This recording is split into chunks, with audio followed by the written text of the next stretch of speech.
This program features live coverage of an African safari and may include animal kills and carcasses. Viewer discretion is advised. Good morning and welcome to Djuma Private Game Reserve.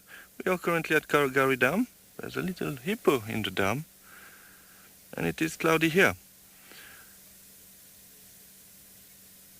So our plan for this morning, we came here just to check if the buffaloes were still there, but we will be reporting live from all our locations this morning, which is great. Hopefully we'll get you some great action. So please jump on board to your very own live safari from the African wild.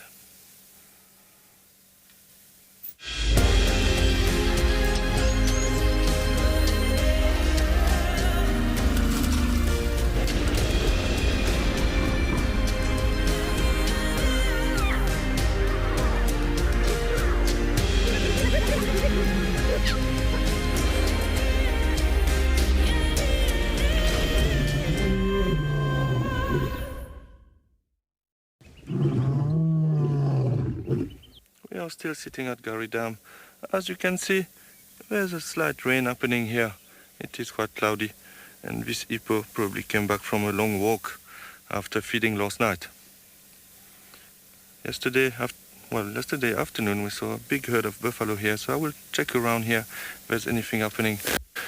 My name is Cedric, and I have Morgan on camera with me this morning. So yeah, we'll check around what we can see here, otherwise we'll continue. Apparently dark mane was heard not too far from here, so can be lucky and found it. So in the meantime, we'll look around. I hope that the buffaloes didn't walk too far from here, but you never know. I think the last report I got, they were heading towards Central Road in the block there. So please also don't forget to send us your question. We love to hear from you, and you can do it, as you know, on #WildEarth on Twitter, at FC on YouTube. If you're under the age of 18, pop us a mail on kidsquestion@wildearth.tv.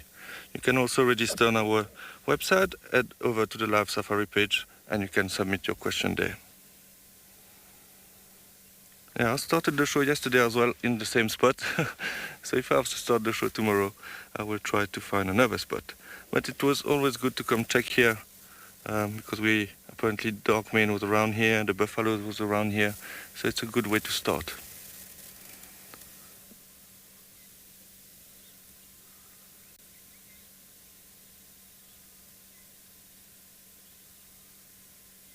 For the moment we don't hear much. I think what we're going to do now is start moving and drive towards Central Road there and see if we can't find any tracks of the buffaloes or anything there. It is nice to be out again this morning. Yesterday it was a bit quiet on Djuma, but we did get some nice sighting of buffaloes, great birding yesterday as well, also some elephants, so hopefully this morning we can find some cats. That would be nice.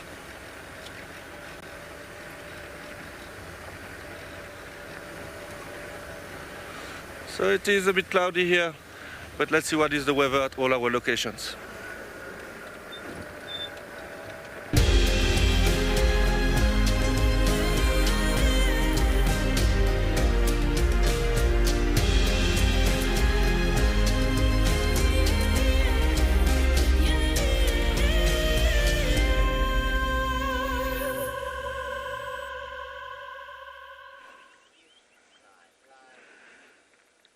It is very cloudy indeed today. There's a lot of moisture up in the air, and you can see the elephant has a perfect line across its back of where it was last submerged in the water, but it's looking overall quite dark, and I'm sure because of all the droplets that are floating about. My name is Ali, and on camera with me today is Darren, and we are very happy to be taking a bumble. Yeah, it's not a bad way to start the morning with some elephants. Seems like it's quite a small herd. We haven't heard or seen any more elephants around. So just to see two of them is a little bit on the rarer side, because it would normally be the mom, the youngster, and then another one. But I suspect something could have happened to the smaller calf, because there's no little one around. Sometimes it does happen. She does look pregnant. So very likely there's one on the way.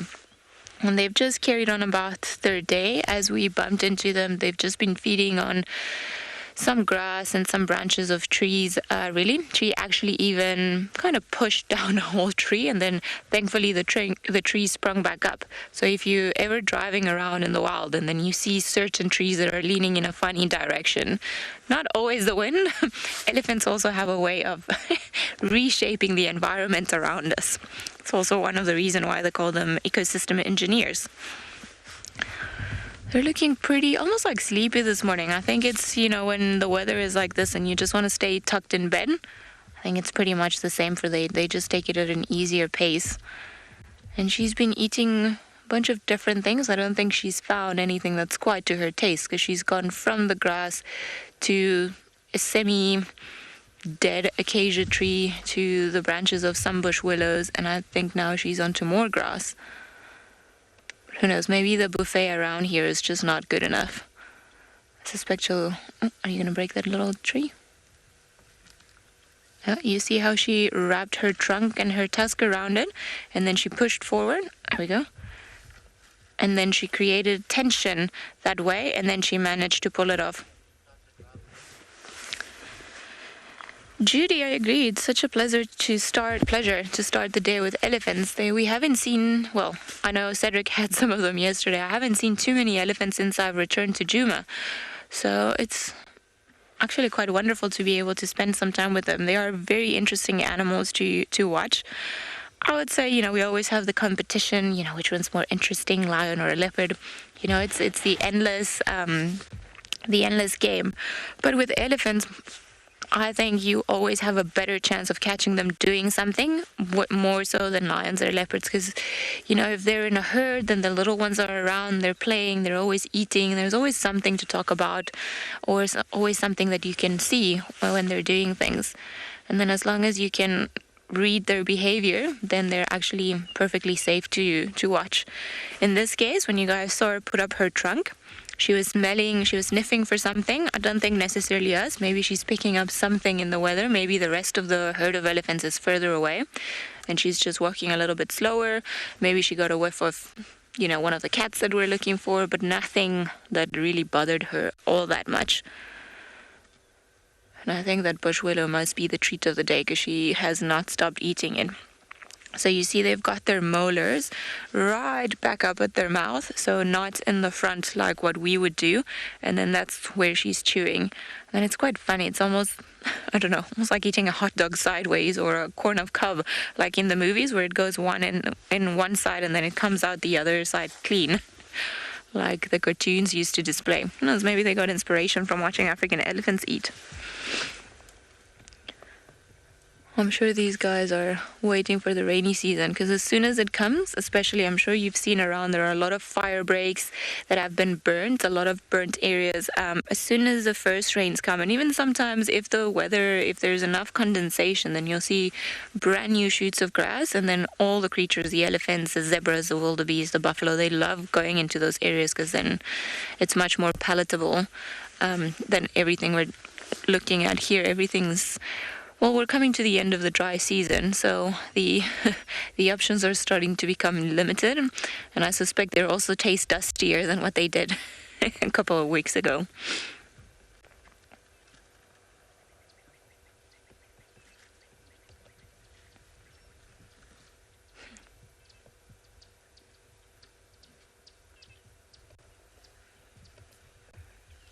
Now she's going in front of the branch with... Oh. I'm sure she did not intend for that to happen. And then there's revenge of the elephant. Getting smacked in the face and then just eating the bark. So this time of the year, you'll see they eat a lot of bark of different trees. We have seen marulas and nocturnes. They get targeted. There are two prominent species of trees around here. They get targeted a lot. The elephants are going for, not for the outer bark, which is the dead part of the tree, and it's got actually very little nutrients, but they're after the layer that is underneath that dead bark, because that's got all the nutrients. The new line male from the Kruger male just walked past us about 50 meters from us to the north of our camp, moving in the direction of Kruger's dam. You could see one female with him. There's moon coming from Singa. Sorry, I'm just trying to catch an update on the radio. Unfortunately, we don't see them anymore. They walked, past our camp, past our house, in the direction of Kubish's Dam. Okay, there seems like the Kruger males are around the area, but they're a little bit too far and in an area where we unfortunately won't get signal. But it's good to hear that they've been coming in and out, and hopefully we'll get more lions all around us. I'm going to leave our beautiful girl, and we're just going to carry on, see if maybe we can catch up with Dark Mane somewhere around this area. But in the meantime, we'll send you guys across to Yappy, who would like to say good morning.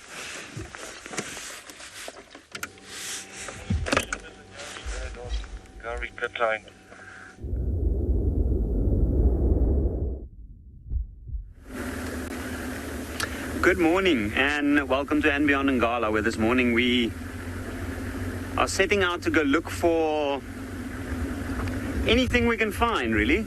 We had an early morning drizzle, which is actually quite nice. The dust has settled a little bit.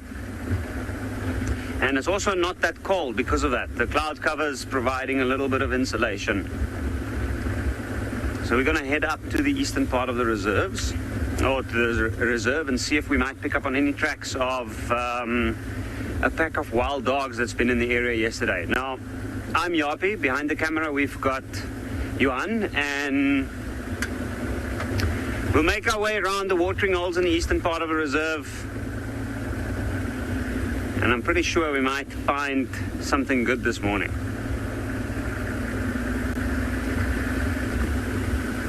Now, the first thing in the morning, the best thing to do and start with is always driving near or in the Timavati riverbed.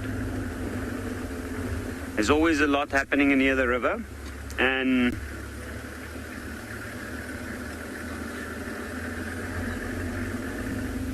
because of this little bit of rain now, we'll start to see a lot of movement as soon as the clouds start to clear a little bit later on. But it's actually crazy that we're having a little bit of rain this early already. Normally our rains is only set to start around October, although I guess it's not completely uncommon. Now, we had a lot of rain at the beginning of the year, and we thought that we'd never see that green grass and all that tall grasses disappear, but the animals have done a pretty good job in cropping them down and opening up the spaces in this side. Now, the interesting thing about that is that because we have standing watering holes or man-made watering holes, that does attract a lot of animals in these parts, and that's why the areas nearby, and even this area that we are, even though it's close to the big river,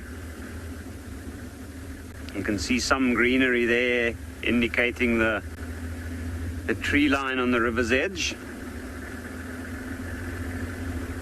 But that also means that the animals stay within this area, certain animals, impala, the zebra, the wildebeest. And we've recently started seeing large herds of buffalo come in and out of the area. So I think this year, going forward, we'll probably have quite a lot of rain towards the end of the year. So we're going to continue along the river's edge and see what we can find.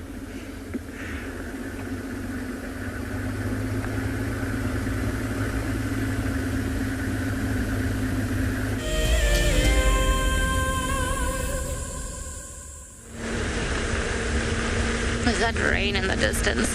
Oh, I think we might have some rain in the distance.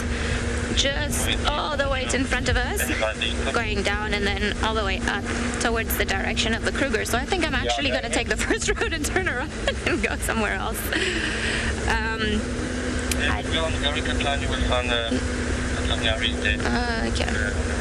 So I got a bit of the. Oh, that is a lion track. Let's go back. I'm pretty sure. And they're not too far, so maybe the lions. I know Cedric is with the Pride of Lions. With the buffalo herd, and we've now got tracks heading that way. Thank you. Can I come and join you? I think he's actually a little bit further, but let's just. Ah, there's the lions! Look at them there.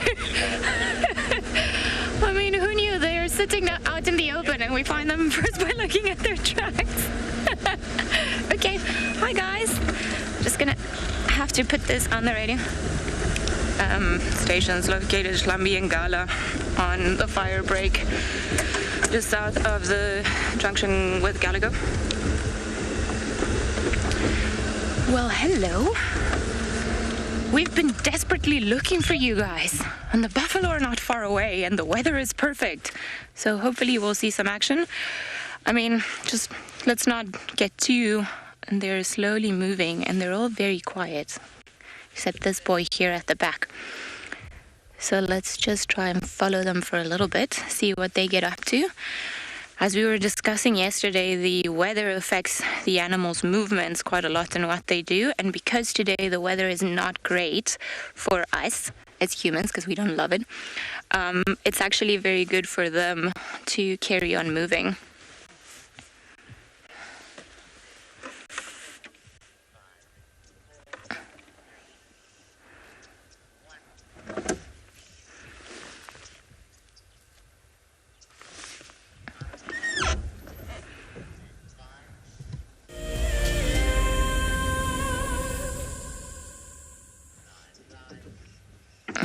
Could have been so easy to drive past them. Their tawny coats actually camouflage incredibly well at this time of the year.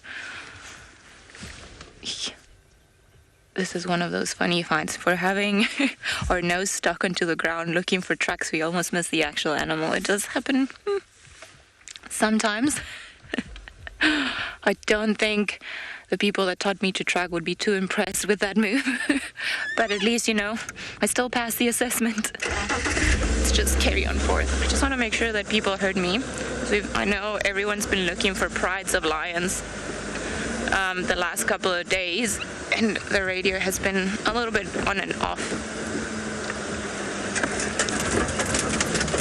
Did anyone copy about the Sabi and Ngala? No, negative. Ali, where is that?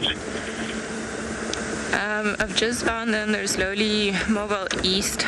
They're just east of, they're on the fire break just east of Gallagher Shortcut, Buffalo Line.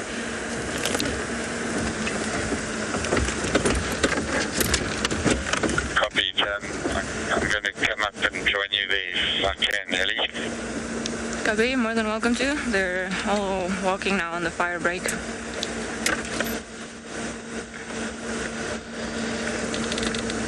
Okay. Yeah, I was wondering if there was some coming on our way, getting mobile. Okay, copy. All right.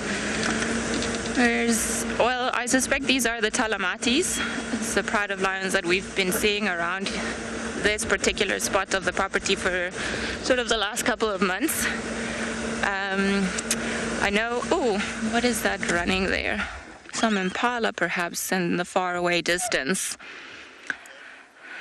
They're not too worried because they're still a little bit too far, and then they've just run across. So we're going to stick around. Oh, I can hear the impala alarm calling. But like I said, these are not their target. And I know Cedric is not too far away with the buffalo herd. So we're going to stick around here and then just see what the lions get up to. But let's get over to Damien, who would also like to say good morning.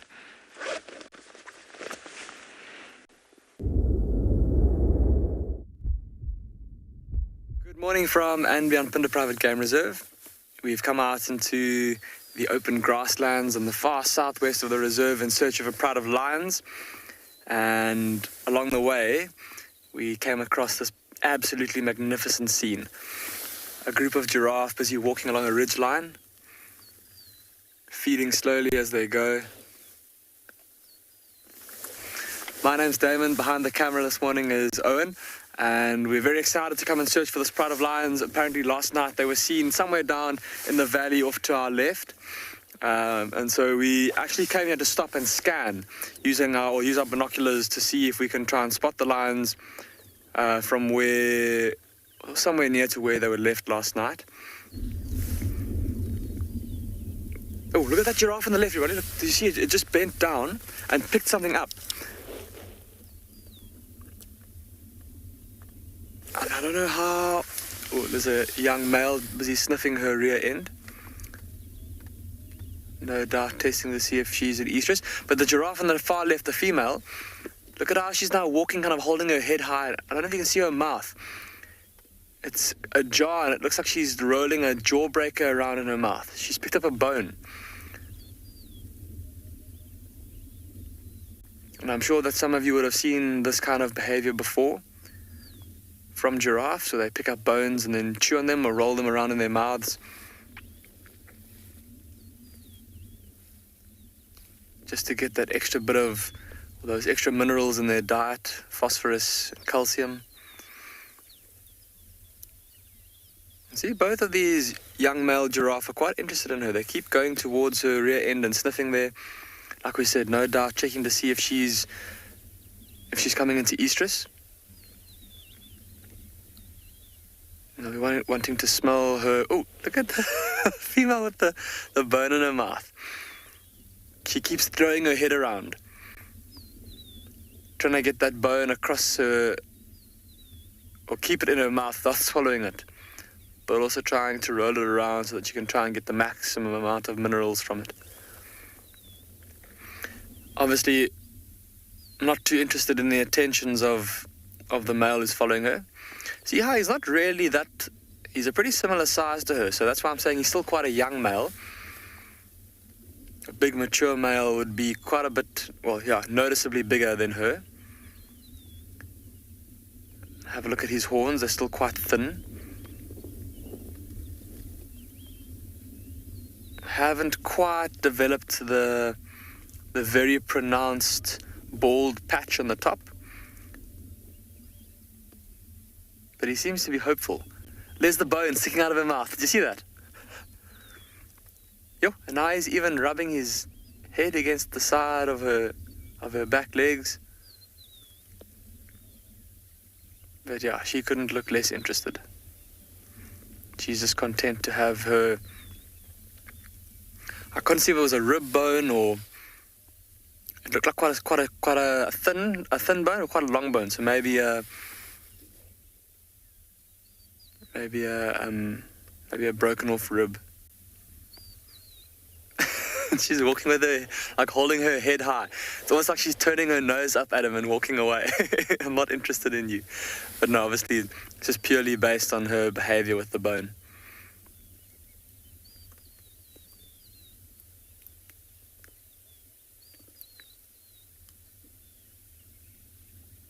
It's always just so special to see giraffe in open areas, and especially when they're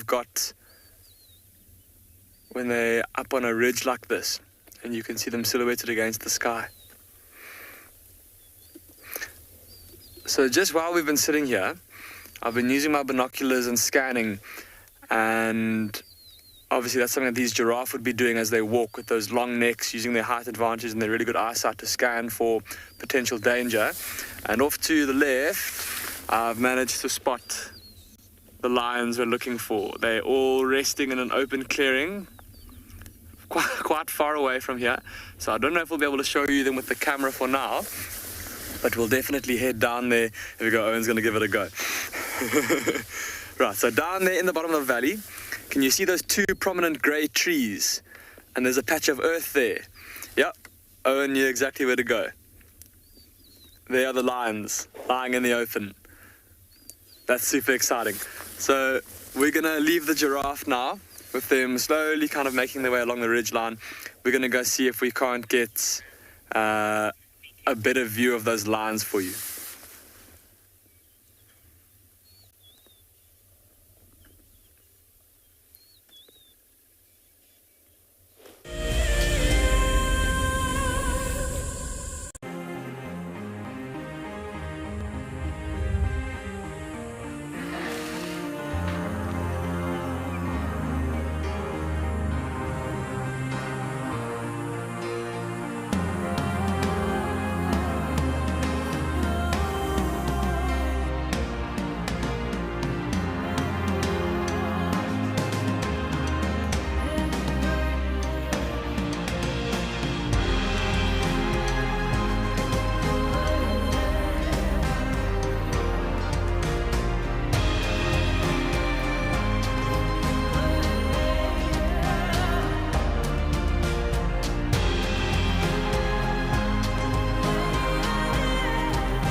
being nominated to the top 5 and finally being here, for me, it's an achievement. Tracks, I believe I did quite well, and the walk. And sometimes you often drag their feet forward. The storytelling as well. So yeah, I think that's where I see my strongest point. And then, that was the opportunity of the scrappy. I say the bedding and the call, definitely, for me, it was quite a big challenge.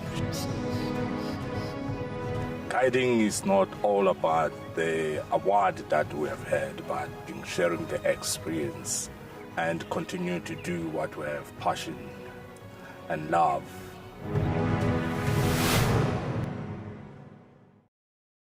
Something very, very interesting. I didn't plan this, but this is a scene, rarely seen. This is what we call a journey of giraffe.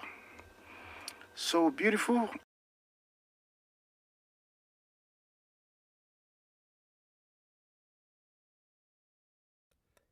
Tune into WildEarth every single day. It's in your nature.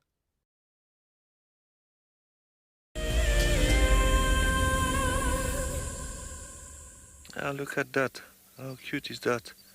So we found this very small herd of elephant, and there's one young one currently cycling. You can see also they are currently in a dry riverbed, but they can still dig into the sand and find water underneath the sand. You can see there the mother cleaning the water. You can see that water is a bit muddy. But how cool is that?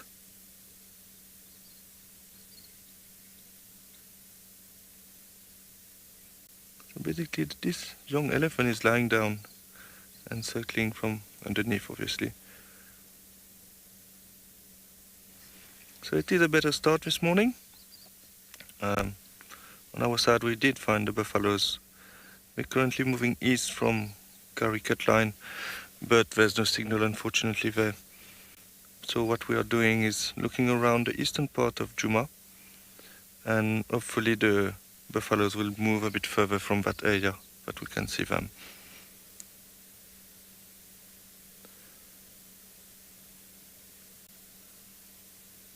Very nice that Eli also found some lions.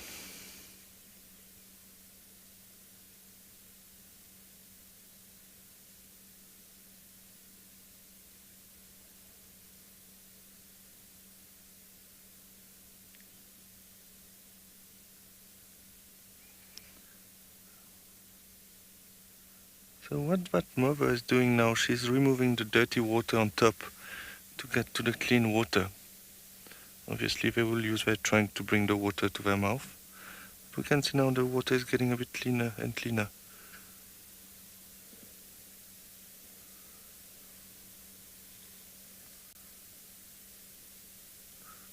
I see only 3 elephants though. I'm not sure if there's more a bit further ahead, but it looks like a very small herd.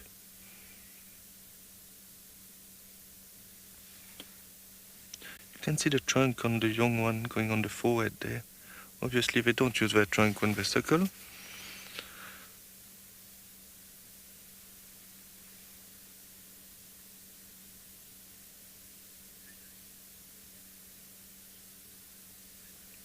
Gregory, indeed, I agree with you. You're saying what an amazing scene. Yes, is that often you see a young elephant circling like that, especially in that position, because it is already quite big.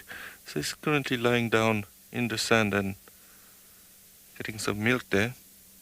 Obviously the elephants are the only mammal, except for the primates, who have a mammary gland between the front legs.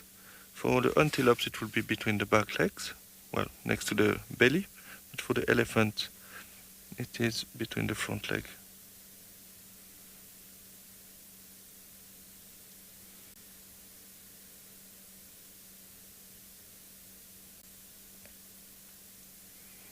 Oh, very thirsty. I'm not sure how much milk we can drink actually, but this one seems to be very, very thirsty.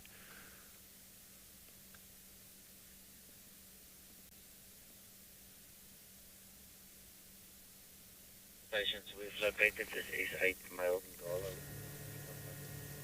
To the north of us, just Sorry about that.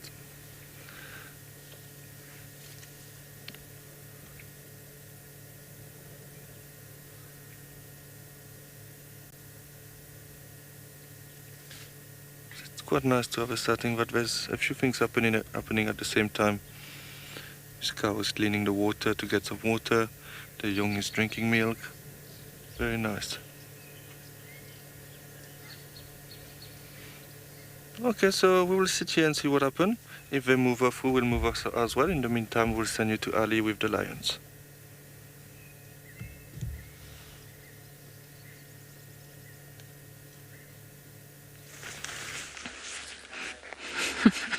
Well, after I got very excited that the lions were moving and that the weather conditions were perfect, some of them may not have agreed with my statements.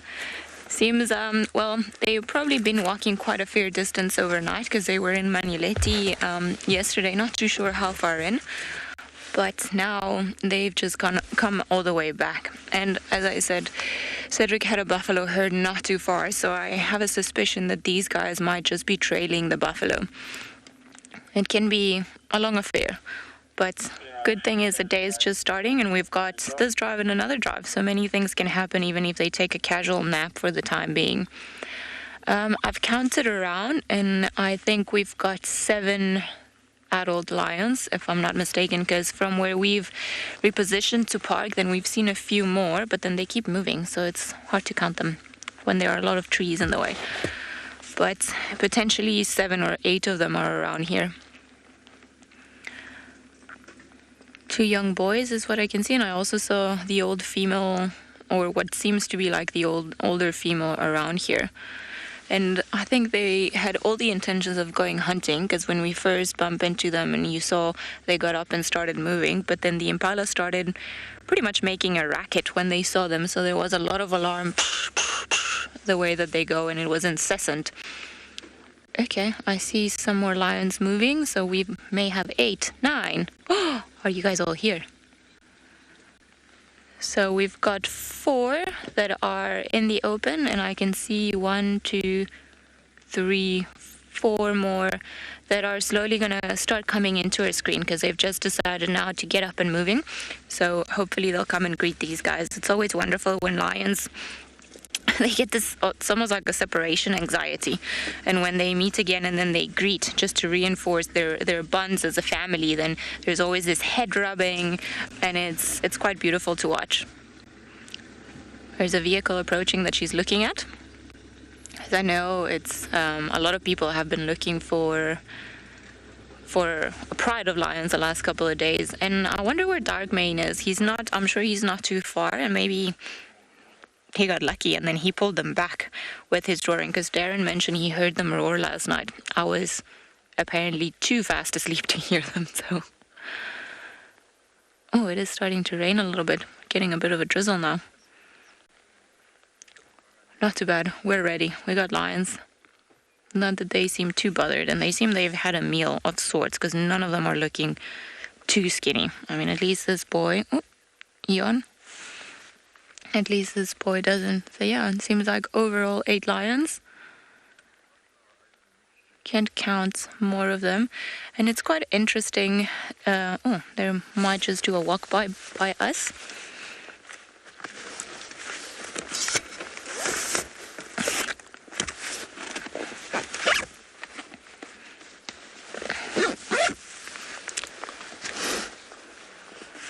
Guys, you look tired. 9 lions in total.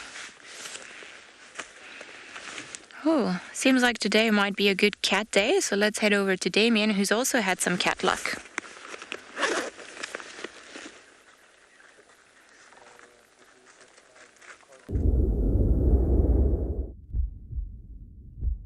From a pride of lions at Djuma to a pride of lions at andBeyond Phinda, we've managed to get closer to that pride of lions that we spotted from the top of the hill.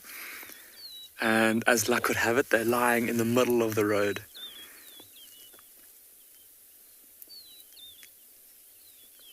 So have a look on the left of the screen. See probably the biggest lion in your screen is that adult lioness on the left. lying very sphinx-like, looking towards the rising sun. Oh, the sun is about to come out of the clouds, and it's going to bathe these lions in the most glorious light. And then just to the right of her is a sub-adult female, young female.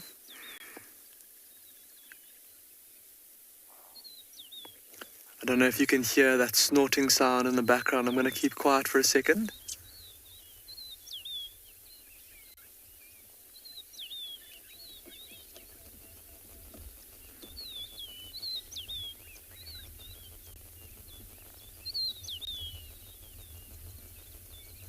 Of course, he's gone quiet now. There's a wildebeest bull that's up on the hillside to our left that's busy alarm calling at these lions. But yeah, so behind the young lioness is her brother, a young male.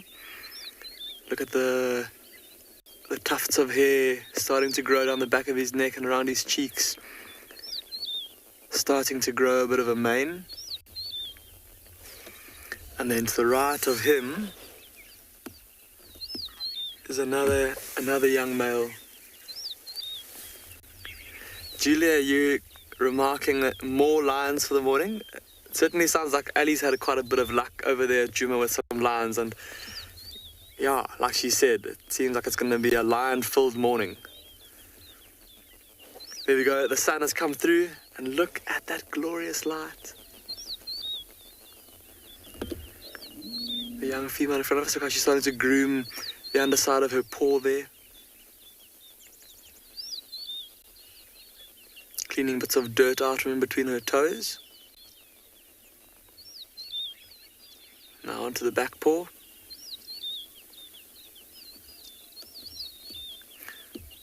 Have a look at those spots on the backs of her, or the back of her legs there, as well as on the legs of the young male behind her.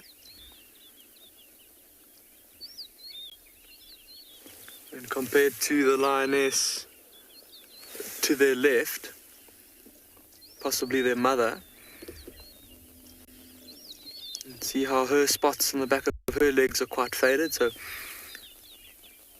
an indication of age. Of course, the lions, when they're born, they're covered in little spots to help them camouflage in their den site, and then as they get older, those spots fade away. And then depending on the genes of the lion, the area that they're from originally, the spots might fade completely and disappear, or they might still stick around, or they might still be visible throughout the lion's life. Oh, that young male has just flopped over onto his side. And look at the little male on the far right. He's lying with his chin almost in between his paws.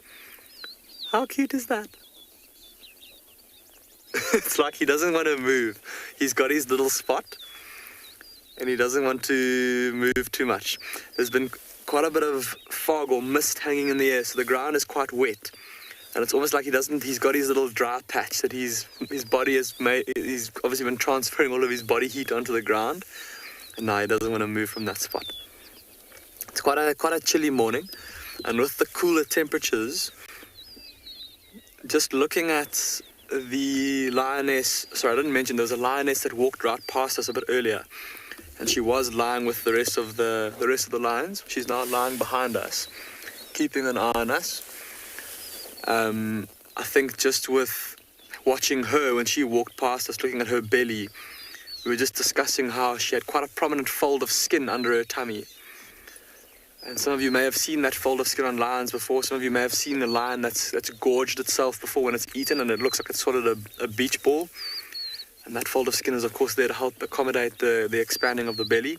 And if you can see that fold of skin, it's normally an indication that the lion's tummy is relatively empty and that it might be hungry. So the lioness who walked past us, she had quite a noticeable little fold of skin. So she hasn't eaten in a bit. And I wouldn't be surprised if it's the same with these other lions here. So maybe with the cool of the morning, these lions start to move around to try and hunt.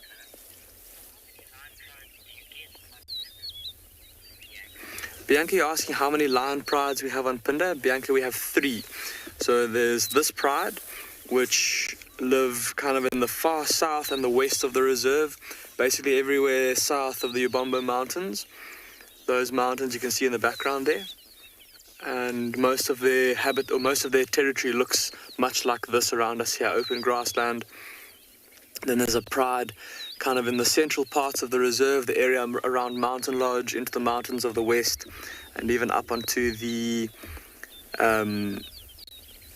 plains slightly further north. Oh, lioness coming right past us, Odie. Sorry everybody, the lioness has just stood up and she's walking again past us. Here she comes. Could you hear that? She just gave a very soft little contact call.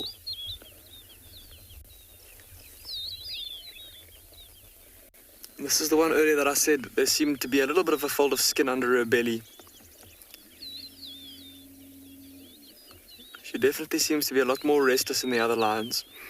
It'll be interesting to see if the other ones are as empty-bellied as she is. See, there's that fold. Because maybe, well, we'll see. I mean, it's possible that the others have eaten and she hasn't. Maybe she didn't get anything from their most recent kill.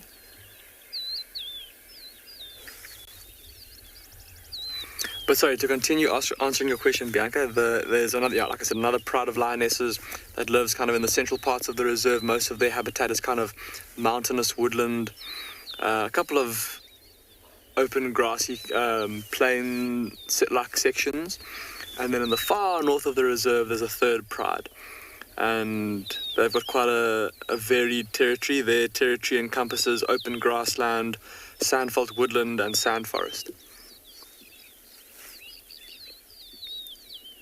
Yeah, so this is the pride that's in the far south and the far west of the reserve, south of the Ubombo Mountains. The pride that we often call the pride that we refer to as the Bayala pride.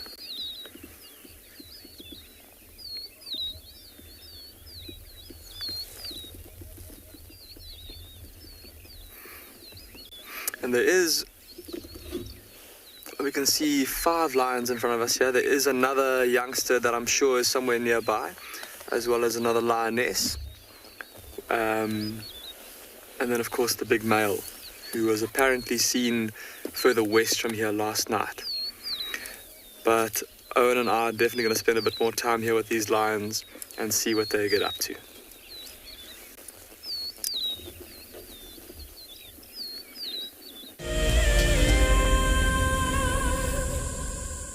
We left our elephants bumbling around now, making our way to Buffelshoek Dam to see if there's anything there. And it did started to rain a bit, so, but it's not too strong, so it's still okay. Obviously in summer we can get much more rain than that.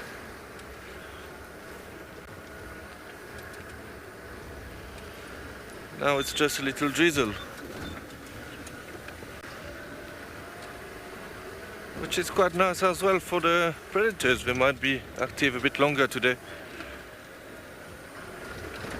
I was not really expecting rain today. Sorry, this road is a little bit bumpy.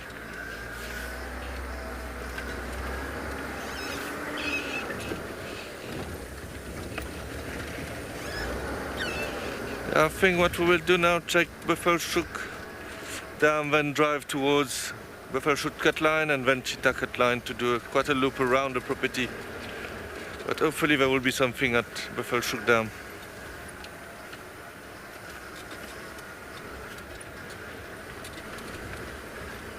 I haven't been very lucky on that dam in the past, except for a nice hippo sighting. But it's good to check again.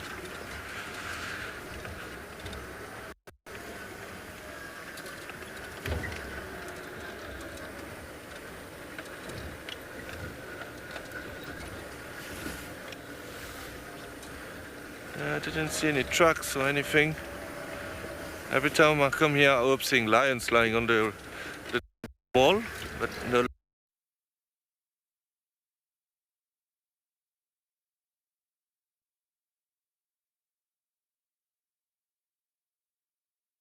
There's a nice sunrise. It's very pretty here.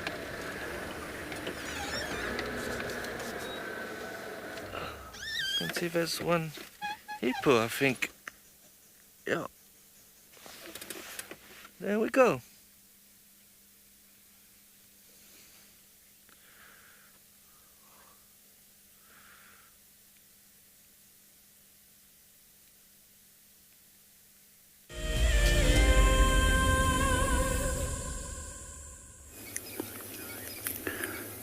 Good morning and welcome to WildEarth. We're live at Eco Training Sprylands and we're busy viewing some zebras that just came in for a drink. It's an absolutely stunning morning. Temperatures is nice and cool. There was a little bit of drizzle earlier on this morning and we almost thought that it's going to provide us with a little bit of trouble for the day in terms of being able to get out there. However, these conditions are perfect for walking. So my name is JP LaRue and behind the camera we've got Gerrit. I'm going to sit and enjoy my cup of coffee and the view on these zebras and tell you a little bit more about them. A species that we have over here is known as a plain zebra. And then for those of you that are quite keen on the Mara expedition, we'll see their very close relative, a subspecies in East Africa which is known as a birchall zebra. Traditionally, this one was also incorrectly referred to as a birchall zebra. For those of you that are interested in what is a subspecies is basically a population that becomes separated over time. So if you become separated over time and geographically isolated from one another, you start developing the individual characteristics which separates you from that other population. And eventually, sometimes we'll find that that group will become so distinct that they'll become a species on their own. Just a few of the differences between the East African birchall zebra population and the plain zebra population is that the plain zebras has got a black line on top of a white section, which we refer to as a gridiron pattern, which a birchall zebra does not have. I'm absolutely amazed. We're quite late in the winter. The grass conditions isn't great, but these animals are in impeccable condition. And if you have a look at their manes, you'll actually notice that they're still in an upright position. If a zebra is not healthy and its fat reserves are dwindling, it generally starts flopping. You can use that same characteristic to assess the health of a horse by simply looking at the mane. But quite often with the zebras, there's a few of the mares lately that are pregnant, but some of the males are also so often bloated that they also appear pregnant from all these coarse grasses that they eat. And you have to really carefully look between the legs to make sure that it's a male and not a female. One of the easiest ways, if you can't see the tools, is simply looking between the buttocks if they're walking away. If it's got a narrow little black line, in this case the male is wearing the G-string, that is then obviously male. And if it has got a big broad line, which I always call the boxes, it's for females that's wearing the boxes in this case.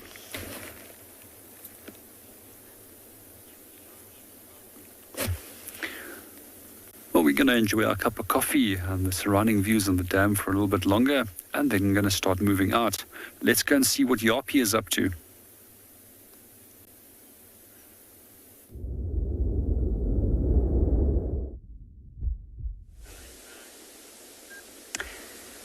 And on this side, we have two beautiful impala rams busy feeding. You can see the head up and they're listening around. I can see the other one's looking off to the left a little bit. And I can hear some grey go-away birds alarming at something there. And it could have been anything really. As you can see, these impalas don't seem too... Wow, that's amazing. More than two. I wanted to say, it had to be a little larger than only a group of two.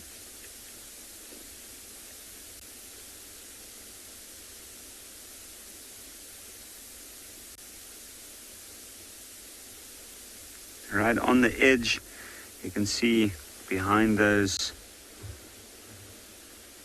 animals, it's starting to get a little bit denser. And you can see the green leaves of the magic quarries in and amongst them. So usually on the edges of the clearings near the riverbeds, that's where we find the impalas, especially the male impalas at the moment.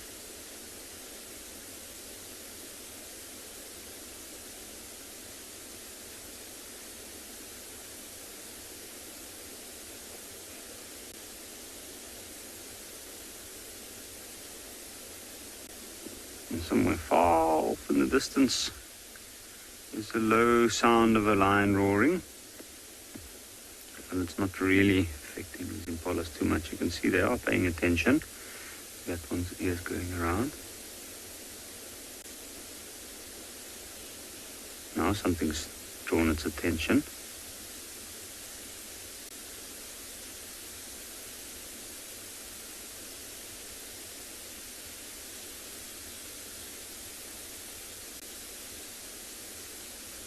You can see that one impala grooming its backside a little bit. Now, after this little bit of rain we've had this morning, there would be a lot of flying insects, and I'm pretty sure also a couple of ticks that might come of the grasses, so there'll be a lot of grooming over the next day or so from these impalas. But what a beautiful area. It's not too far from a dry riverbed. See that massive weeping bourbon there. And what a beautiful tree indeed. You can see the leaf cover is a little bit sparse. He's probably about to re-leave.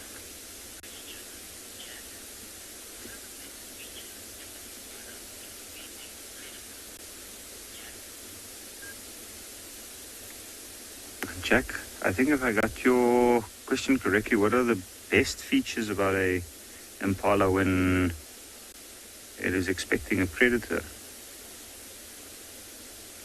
Well, they do have excellent sense of hearing and a good sense of smell. The fact that they're together as well, which is what we're seeing here, also aids them. So there's always one with its head up, mostly looking out for himself, but the benefit of being together means that at any given point, at least one of them would do that. And then, of course, they've got the camouflage as well.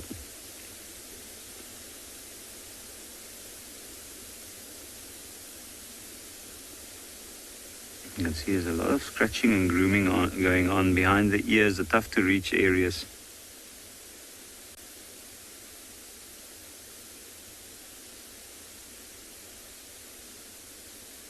They'll fully utilize this little bit of wetness we had this morning for the softer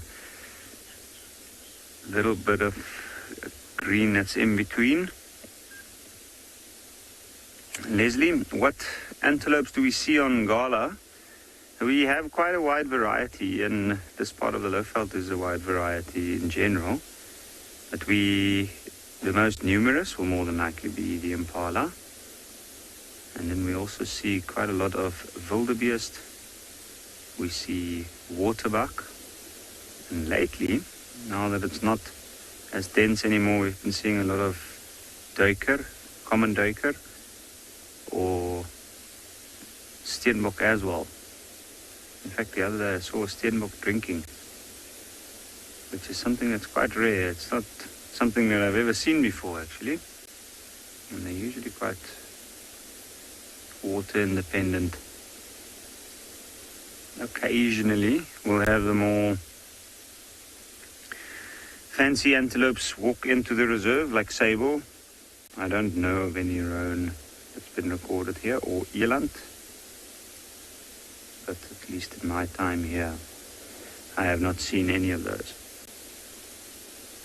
You can see there's also some, what looks like some ringneck doves, or Cape turtle doves.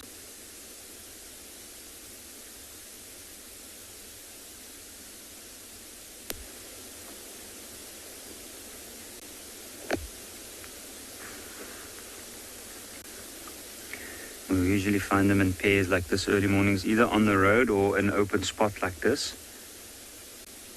It's easy for them to pick up whatever little seeds they can find.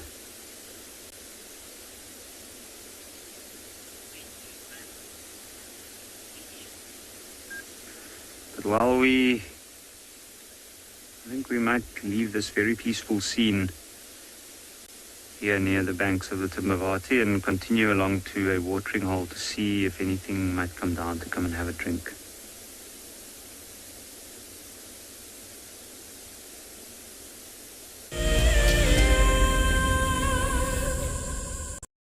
Every year in August, South Africa marks Women's Month. WildEarth would like to acknowledge and thank all the amazing females who have worked tirelessly to share our nature with the world. We're gonna have to just wait, okay? She's gonna come out there just on my right-hand side, and she can see these impala. Now you've got to inhale it. It burns. I don't know if it's supposed to work instantly. Go, girl, go! Get her! Get her, girl! Get her! I'm so looking forward to following her story in the future. I'm really hoping there's two. I'm really hoping there's two. But you know, even if there's one, oh my goodness, everyone! And I get to share it with you. Isn't that extra special? I get to experience it and show it to everyone.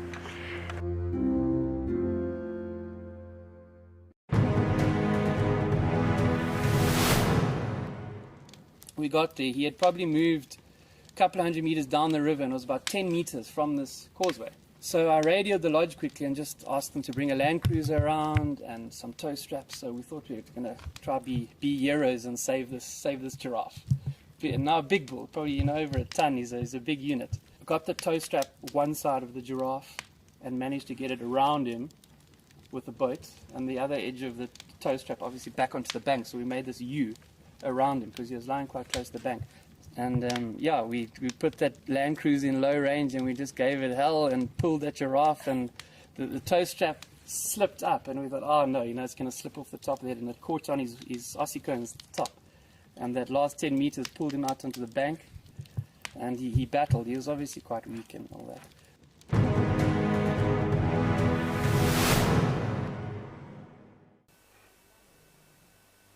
This is a battle of two great carnivores of the African wilderness. Whew. Whoa! You don't want to be under those jaws. Definitely, this round goes to the lion. Look at that. Fantastic.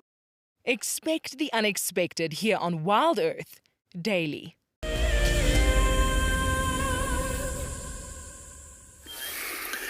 Owen and I are still sitting with this pride of lions, and shame that other adult lioness has been pacing up and down quite restlessly, and she's been contact calling quite a bit.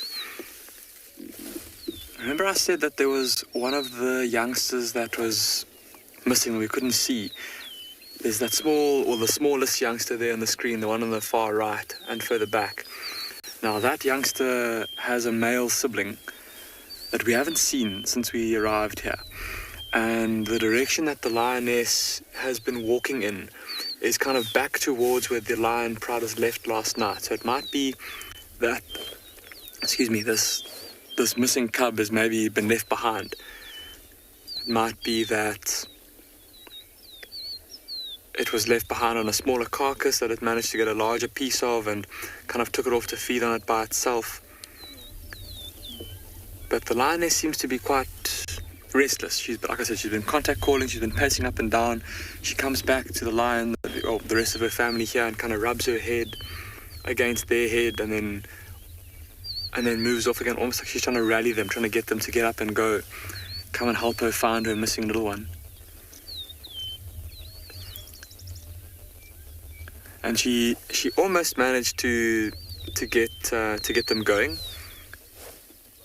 The other adult lioness started to yawn and groom herself, but once the restless lioness had moved off, she kind of lay back down again. The sub-adult female also, for a moment, stood up and followed the restless lioness, but now has turned around to come and lie back down in the middle of the road. So Sham, it seems like the mother is going to be on her own, on her mission to go back and find the little one. I'm sure it's fine. It's probably just been, like we said, left behind on a piece of meat or something. Maybe it chased something and got separated from the rest of the pride.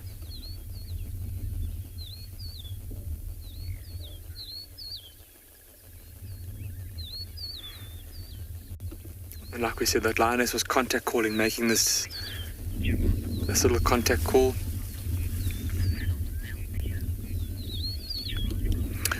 Giraffe Girl, you're asking how old the older cubs from this litter are. Giraffe Girl, if I'm not mistaken, they were born around April last year, or kind of midway through, more or less middle of last year. So they're a little bit over a year old. And already, look at that mane that's starting to develop on here, on this young male. It's only a mohawk and a bit of fluff around his cheeks for now, but it's quite an impressive little start of a mane. And of course that comes from the genes that his bloodline carries from his father. Many of you will have seen the dominant male lion, or the remaining dominant male lion from the southern parts of the reserve, and just how beautiful and big his mane is. Super long and dark, really full, kind of sweeps over his back, between his shoulder blades and down in between his front legs, and big tufts on his elbows. He's got a really, really impressive mane. So it seems that gene is carrying through to, or has carried through to his offspring.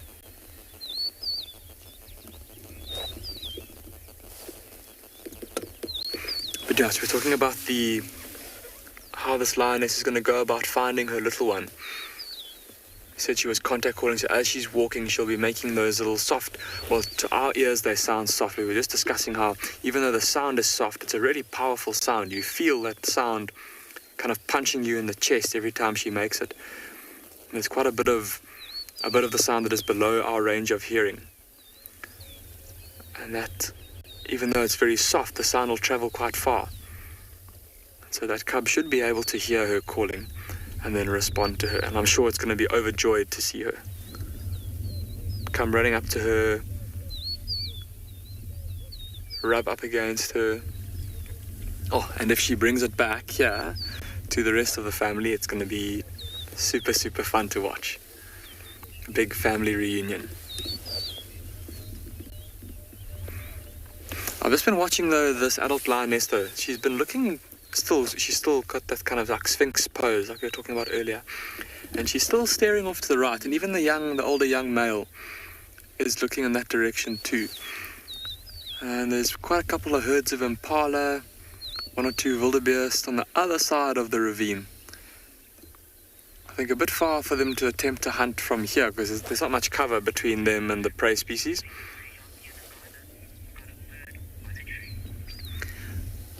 But yeah, I think Owen and I might just turn around and go and see if we can follow that lioness to see if she can find her little one, because I think that'll be quite fun to watch. But while we debate as to whether we're going to stay here or go look for the other lioness, let's go across to Ngala, where Yapi has found a bird in a tree.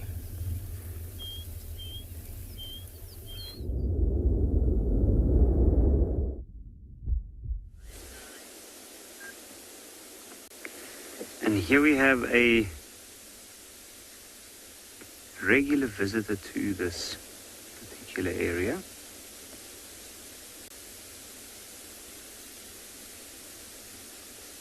A pale Wahlberg's eagle. Now, we've recently started seeing Wahlberg's eagles back in the area.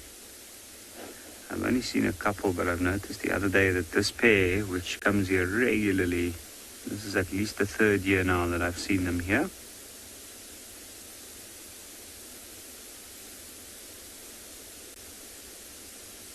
And what a beautiful bird indeed.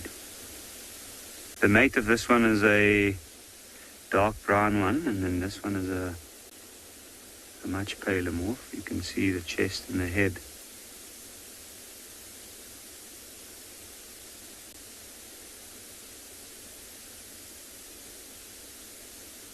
And what a good spot to be sitting early morning, scope the area out.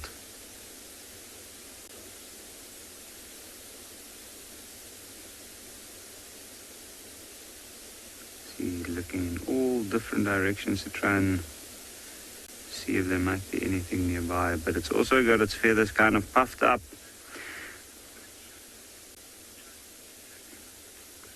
No stations, we just had a brief So visual it's trying to insulate itself or maybe dry out a little bit. It's sitting with its backside towards the direction of where the sun would be.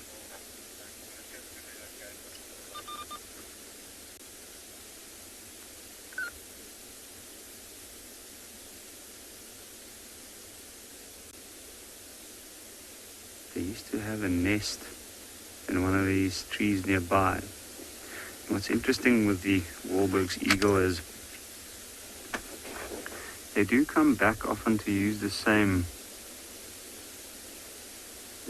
nest, and I've seen them in the past where even the offspring of a pair would come back and use a nest in a similar area.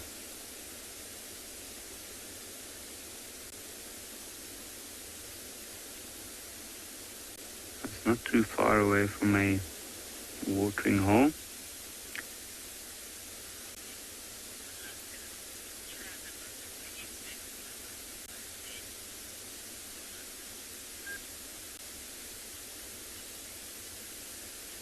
I got that name correctly, cornhusker. We have some really big Wahlberg's birds here. I'd say this looks like a pretty regular sized Wahlberg's eagle to me. It's just puffed up a little bit, and the feathers are slightly raised, and it looks a little bit stockier than it usually does.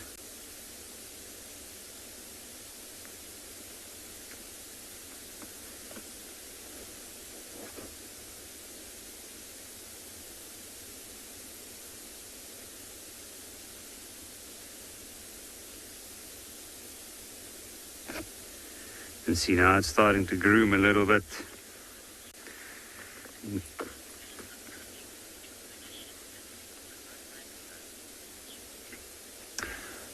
Well, so while we have a look at this eagle and continue watching it, we'll go over to a clip of an upcoming expedition in the Mara. The Masai Mara in Kenya is an iconic wilderness filled with life. Its inspirational beauty has captivated our hearts on WildEarth for many years. While this season of the world's greatest migration has been missed, WildEarth is preparing a spectacular comeback in 2022. For the first time ever, WildEarth will be running expeditions to Kenya's Masai Mara throughout the 2022 migration season.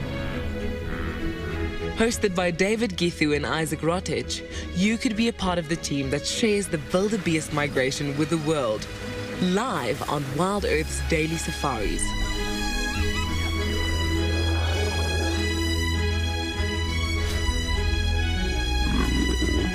If you're interested, then head over to our website to find out more.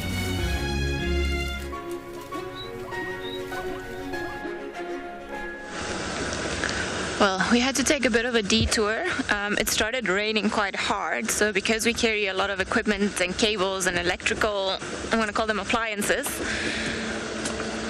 we then had to go back to camp to put the roof on, and we've just sort of come back to the area where the lions were last seen, but it seems like they've slowly been moving in this area over here. So this is a drainage line that runs straight onto Galago Pan and Galago Camp at Djuma. And I think they've just sort of been around here. So obviously a bit tricky to maneuver around with the car, but there is someone on top of the drainage line there saying that they had about 4 of them and the rest were kind of moving this way. So I think we're just gonna have to wait for a little bit, see if maybe they come down this area, because I mean we did see I think 10 lions. There could be an 11th lion somewhere around, but because they're all spread out, then it's a little bit difficult. And then, of course, the minute we went to camp to put the roof on because it started raining too hard, now it stops. As luck would have it. Okay, I'm going to reverse myself out of this position. Go to, if I can start the car properly. And get to a bit of a higher ground. See if maybe we can see anything from here. As there are some some cars that are with them, but I think I'm actually going to reverse in here. That way I don't have to reverse all the way back. It's the wonderful 1 million point turns in the bush. Okay, I think we're good now. It's much easier to try and look for holes when you're driving forward than driving backwards.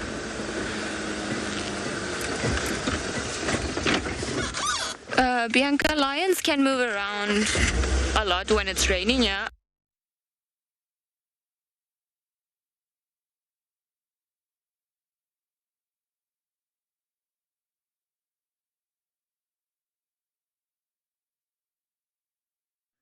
Maar hierdie ene hierso, ons het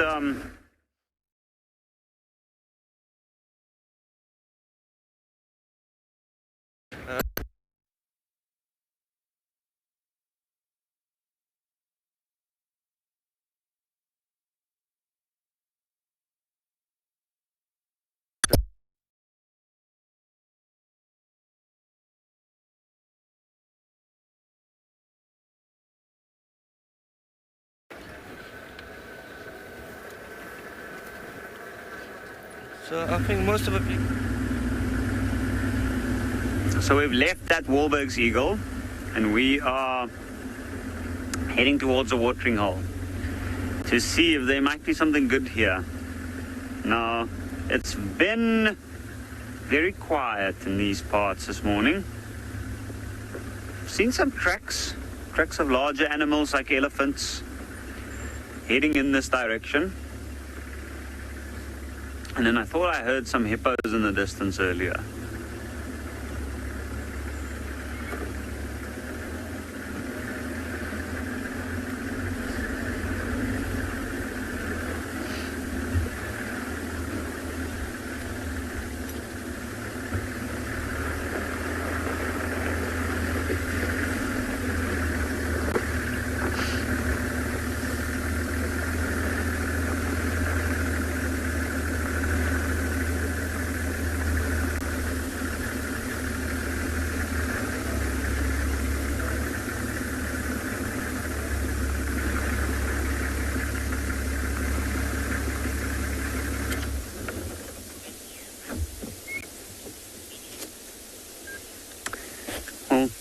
Looks very quiet. I can see some ripples in the water, so I know that there are hippos. And then there's also 2 Egyptian geese in the distance, looking like they might be having a standoff. But we'll sit here for a while and see if anything develops around this area.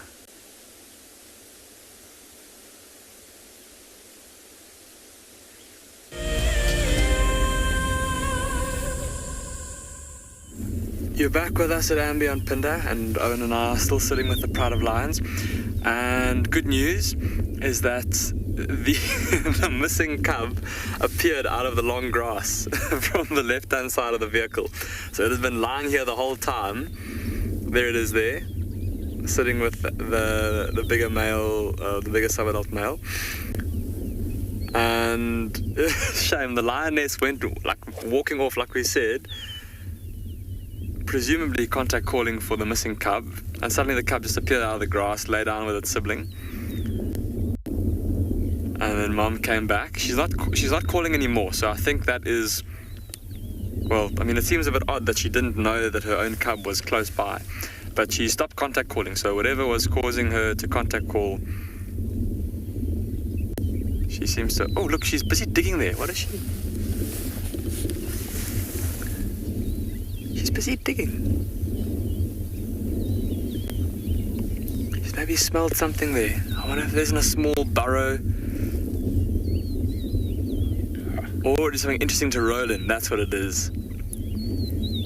Maybe an interesting scent.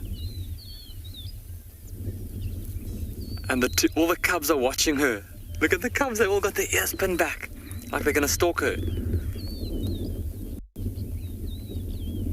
She seems quite frisky as well. See how she's kind of like, she jumps up every now and then flicks her tail. I think she might also be inviting a game. Shame, she still seems to be desperate to try and get some kind of reaction from the rest of her family. She wants to get moving and they all just want to sleep. but I'm sure that all this wiggling around is going to... Oh, look, the cub is stalking her. There's going to be a big pounce here. Look, it's going to stalk her. It's going to get close and then it's going to pounce on her. There they go. There they go. Big game.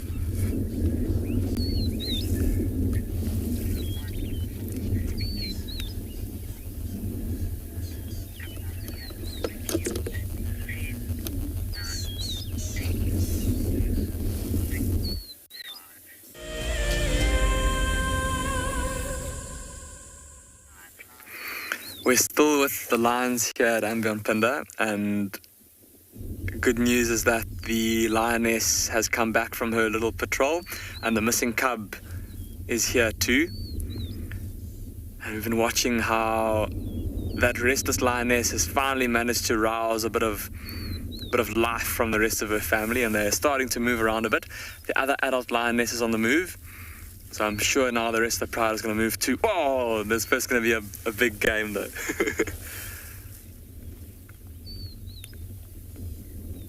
See where all the lions are lying there? There's obviously something very interesting on the ground there, because the adult lioness was rolling around there just a moment ago. So maybe an interesting smell. But they're not even rolling, they're just lying down. They're obviously in no hurry to get going. And of course the sub-adult male, the last one to rise. And also the one with the fullest belly. Look at his tummy.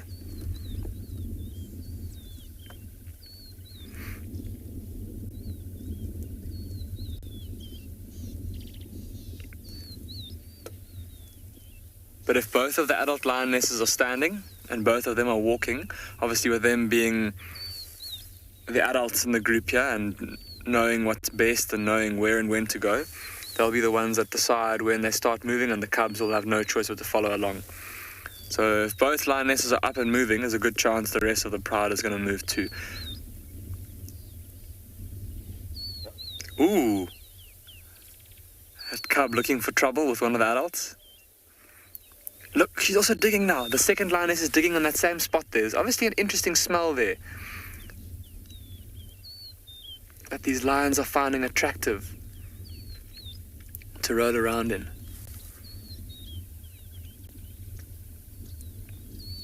Ooh, did you see that? It's like that cub put its claws into the lioness's foot. Shame, and there's even a bit of a yowl of surprise or pain.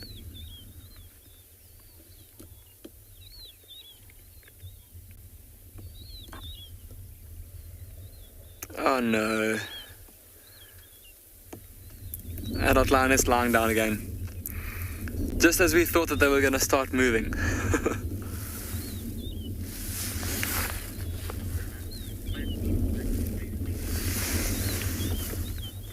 Elsa, you're saying you're so excited to be with these lions right now.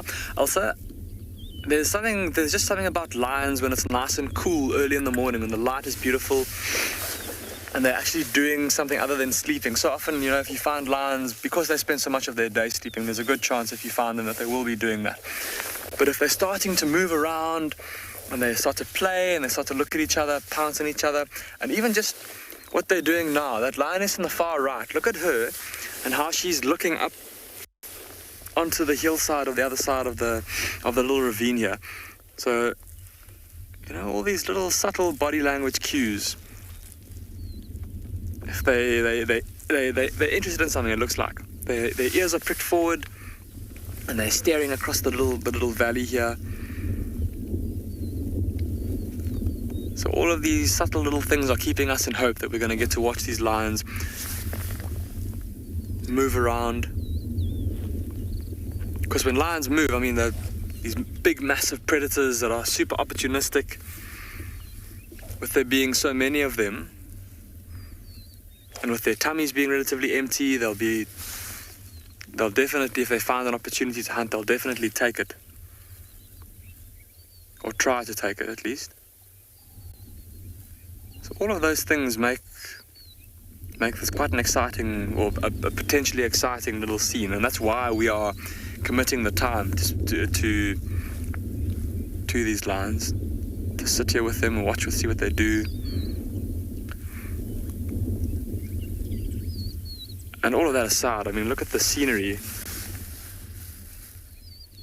This has to be one of the most beautiful sections of the reserve, for me at least, just with the rolling plains and the mountains in the background.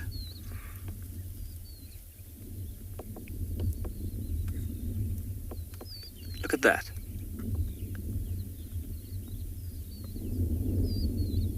You never know what might come up out of this little ravine to our right. Like I said, it's quite a chilly morning, and very often, I don't know how many of you have seen where warthogs rest at night, how they'll sleep in aardvark burrows, and then often when it's quite cold, presumably because of how little fur they've got on their bodies, you know, they're not as densely, their fur coat isn't as dense as something like a lion or an Ngala.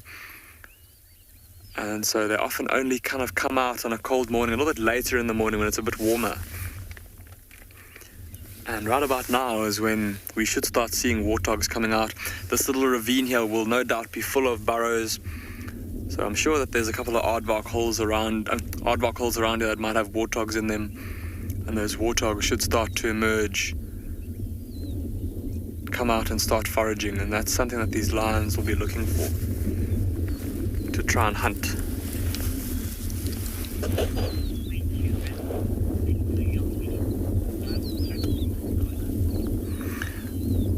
But alas, the lions have lain down again. I think that Owen and I are going to try and reposition to try and get you a slightly better view of them. And while we do that, let's send you back to Yapi at a waterhole at Ngala.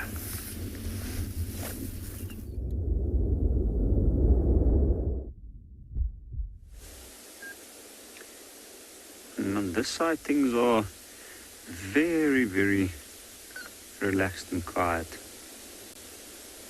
You can see some hippos just following in the water. Just their eyes and their ears above the water and their nostrils. Have a little look out and see what's going around.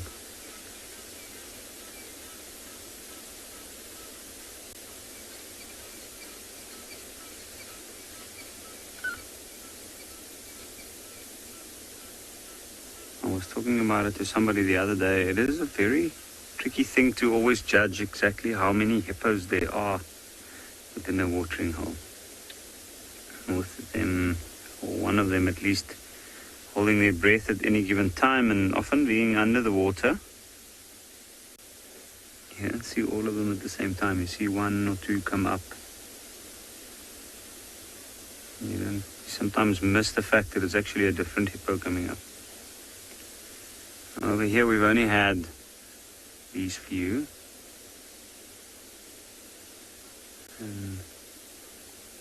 And they would have made their way back here early morning. With the early morning rains just before the sunlight came up. And during the night they were probably spending a lot of time in the nearby areas feeding. Look at that one hippo busy resting its head on the other one. And that actually looks like a younger one.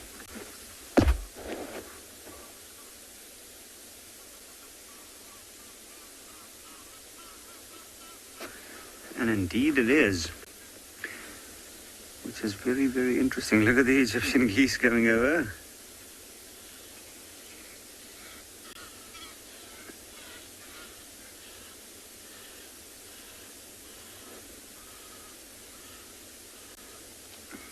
Now, there's been some heavy disputes on the banks here of this watering hole in the last few days by those Egyptian geese.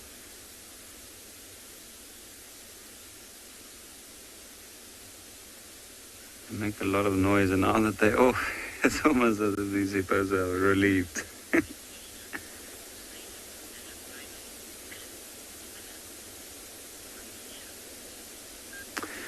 Whiteisha, is a hippo and a rhino skin similar? No, they're not similar. They're quite different. In fact, the rhino skin is much more, they're both quite sensitive in a way, but they and they do protect it through various different ways. In terms of color, the rhino's got more of a gray skin, and it's a very, very tough skin compared to the hippo's smooth, almost purplish pink skin. The hippo skin is very susceptible to sunburn and also secretes an oil that helps to protect it from the sun.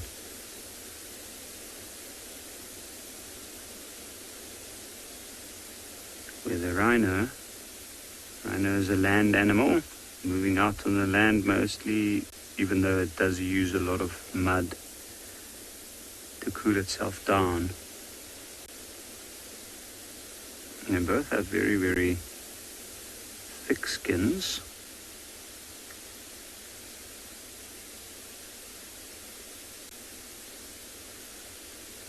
The two different animals designed for two different environments. So the skins have developed a little bit different over time to cater for their specific needs. The skin of the hippo being so sensitive to sunlight is part of why they come back into the water during the daytime, especially in this area where we don't have flowing water. So these hippos have to come back to these standing watering holes.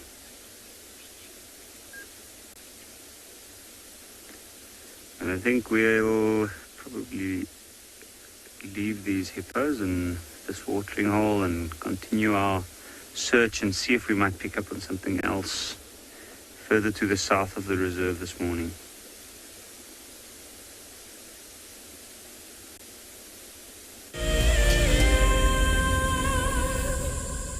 The Masai Mara in Kenya is an iconic wilderness filled with life. Its inspirational beauty has captivated our hearts on WildEarth for many years. While this season of the world's greatest migration has been missed, WildEarth is preparing a spectacular comeback in 2022. For the first time ever, WildEarth will be running expeditions to Kenya's Masai Mara throughout the 2022 migration season. Hosted by David Githu and Isaac Rotich, you could be a part of the team that shares the wildebeest migration with the world, live on WildEarth's daily safaris.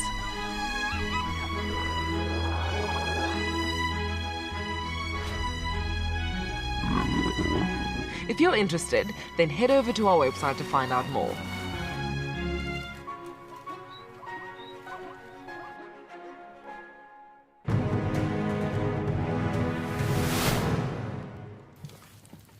The scrap here collected a dry grass, put it next to the water hole as the hippo walks down during the warm of the day to drink the water. When the hippo arrives, he saw quite a very nice grass, an area not to resist to rest. And when the hippo went down to drink the water, and when finished the water, he just lied down on the grass. And then, that was the opportunity of the scrappy. You know what? Today is my day to pay the revenge.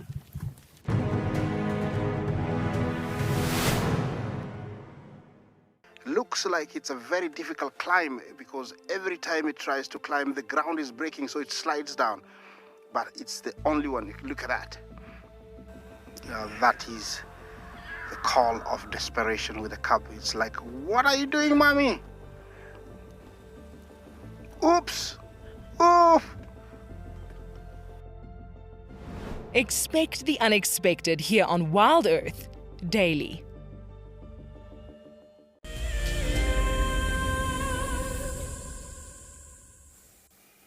Yeah, so we found some elephants on Butler Road.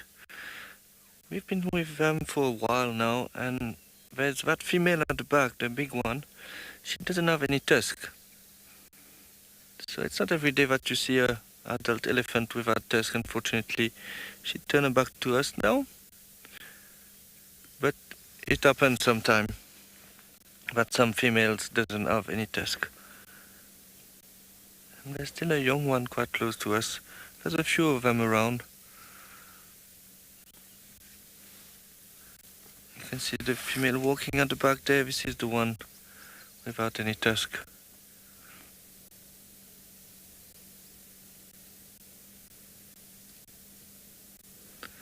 It looks like they're moving away from us. There was more in the distance, so they're probably joining the rest of the herd in front there.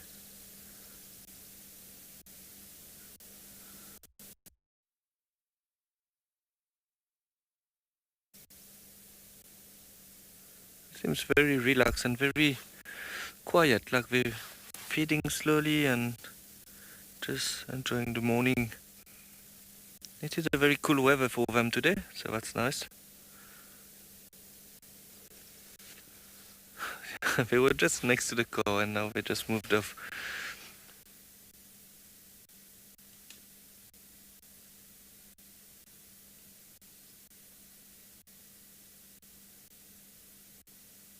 It's like I did see a few elephants already this morning, which is nice.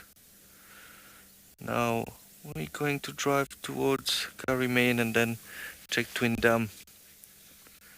See if there's anything happening there.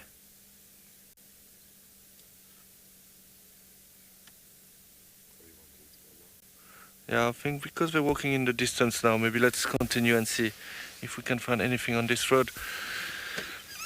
Batilda is generally around here, so we're looking for Batilda as well. Would be nice.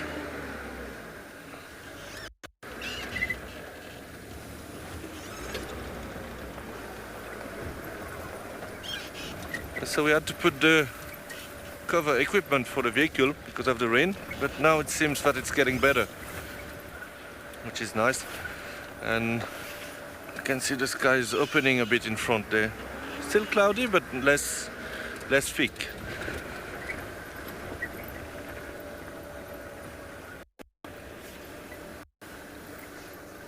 Okay, so we'll continue and see what we can find. In time we'll say that Ngala.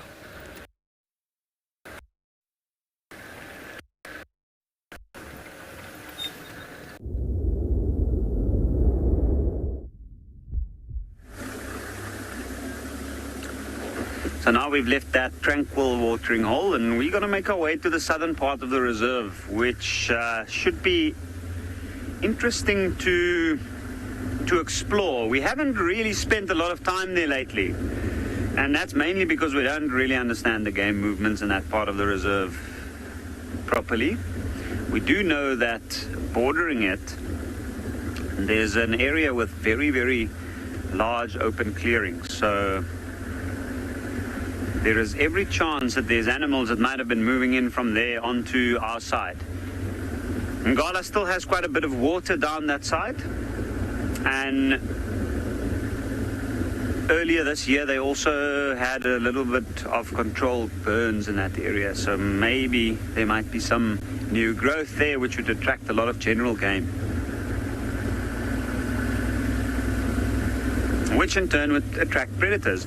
Now, from what I've noticed, at least over the last couple of years, this time of the year, or the transitional periods, like either from the wet season to the dry season, and then at the end of the dry season into the wet season, is a time of the year that we actually see a peak in cheetah sightings. Now, we have had reports of cheetahs coming towards Ngala's side over the last couple of weeks, but we haven't actually seen them on Ngala. And I think it's just a matter of them coming to scope out the areas around the watering holes where they know there might be creatures like impala.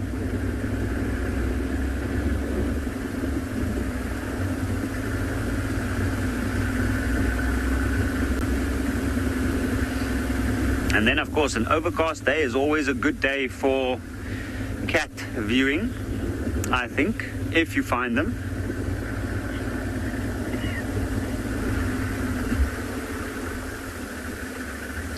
And there is a battalier sitting low down in a tree, which is amazing, actually.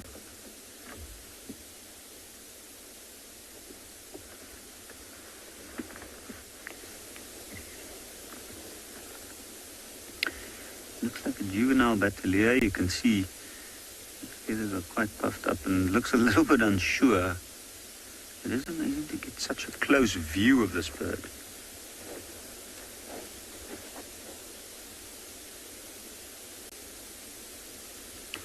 Now I can see there are some changes there starting to happen. There's in the face around the, oof, and here it goes.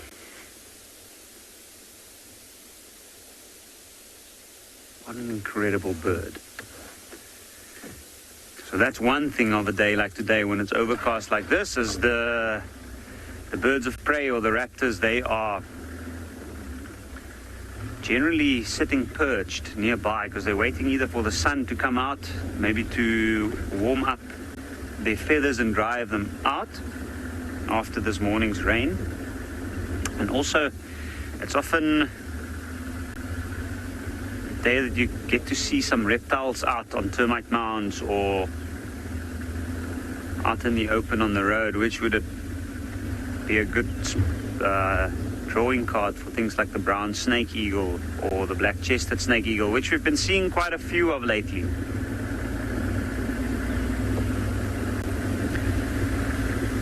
And then along with the birds of prey, I always find that this weather's great for viewing cats, should you find them. But cheetah and wild dog, if they have not had success early morning, they will tend to move a little bit later into the day and keep trying. So we're going to head down to those clearings in the southern part. I haven't heard of any signs of lion nearby. I only heard a lion calling earlier this morning, and it didn't seem to be anywhere close in this region.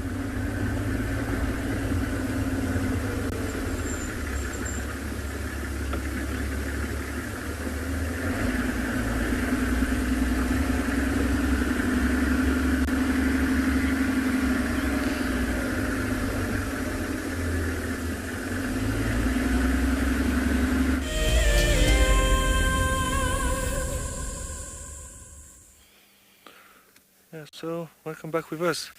We just stopped here, not far from Twin Dam actually. Just to listen, we're close to the Mulwati River.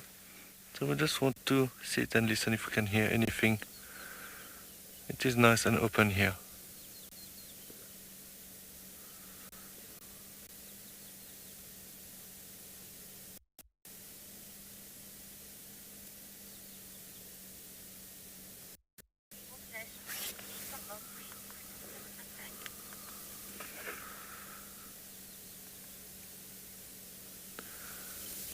Apart from some birds, we can't hear much. But it is a very calm day. There was no wind.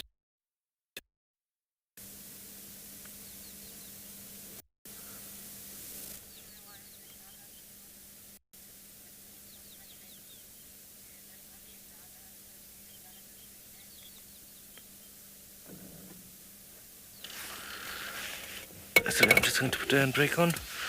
Yeah, so I'm not sure what to do. I got a report of a leopard around, but I'm not sure where it is, so I will after that try to get a bit more information. Where is the location of that leopard, if it's on Djuma or another property.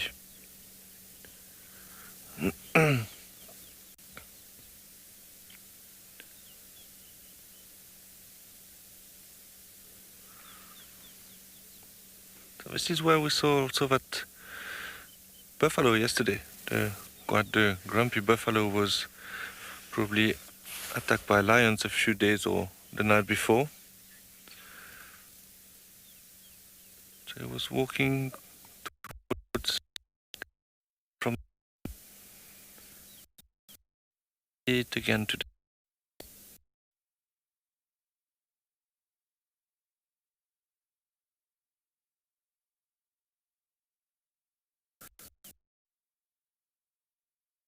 Start moving, see what we can find of.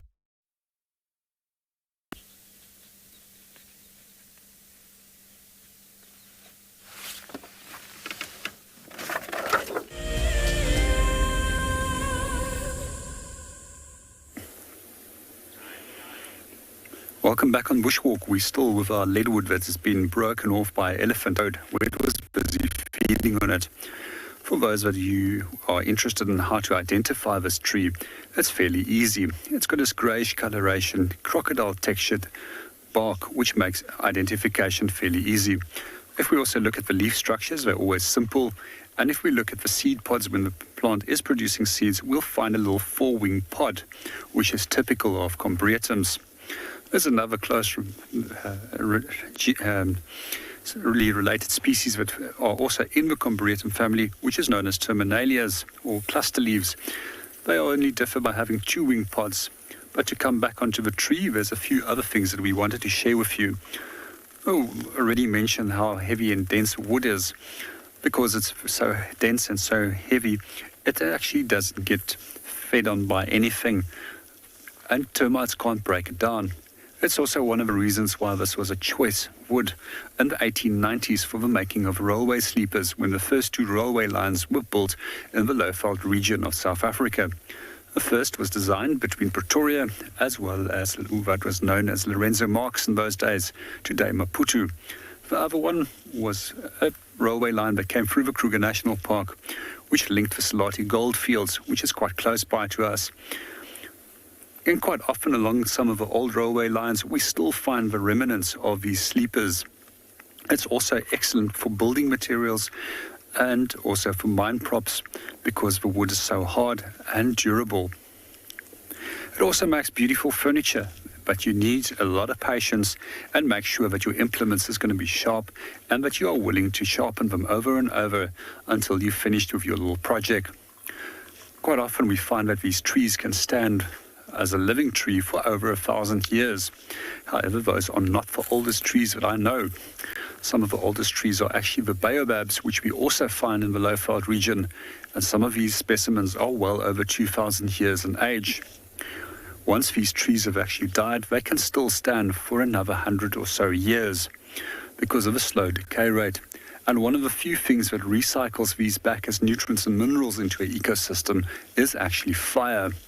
And I've over the years seen that these trees will actually smolder for months at end and then suddenly start flaring up again after a fire has come through an area when there's sufficient amount of wind, and suddenly they just burn down to powdered ash. That powdered ash is also quite often used by a number of indigenous tribes in Southern Africa for a number of dental purposes, as a mouth gargle wash, as well as cleaning the teeth. It was also often quite used by mixing it with milk and then using it as a whitewash in old buildings before the days of modern paints.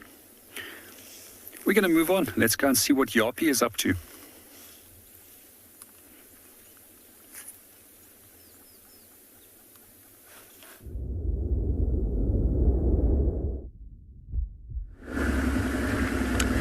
So we're still driving through the clearings here on Ngala, where it's a very, very beautiful overcast day. And we've actually just come to have a little stop here in this clearings to see what's happening. You can see the clouds are slightly opening up now. And there's a very white sun up there, and it's quite bright actually. I was wondering if we're gonna get some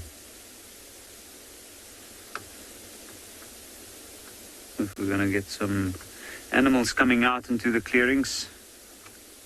After this morning's rain, they've been a little bit sparse. And it just feels like such a lazy morning, which is usually exciting, because I know that means that later in the morning things will start happening and things will get quite busy. There's a lot of birds in this area at the moment.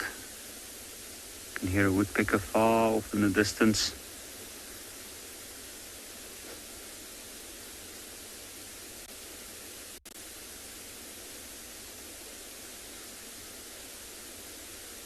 You can hear some African green pigeons as well. And then that nice, beautiful big knobthorn there.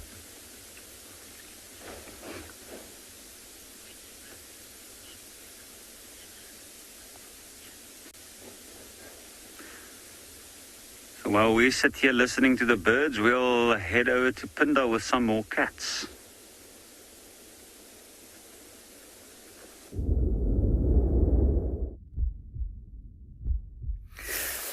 Welcome back to andBeyond Phinda. We've had a stroke of luck.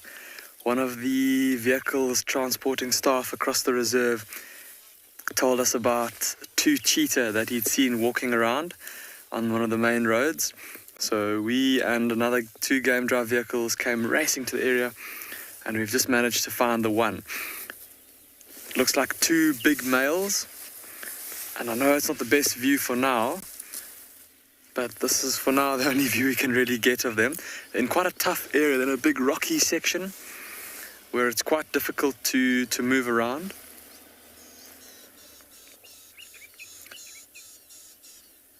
But yeah, there is one of the 2 males. And just looking through my binoculars, it looks like the coalition of males from that's again like that pride of lions we saw earlier, that's dominant kind of on the southern side of the mountains.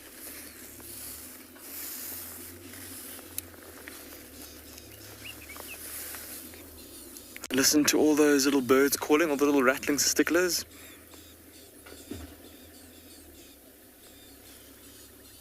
They're all kind of flying around the cheetah.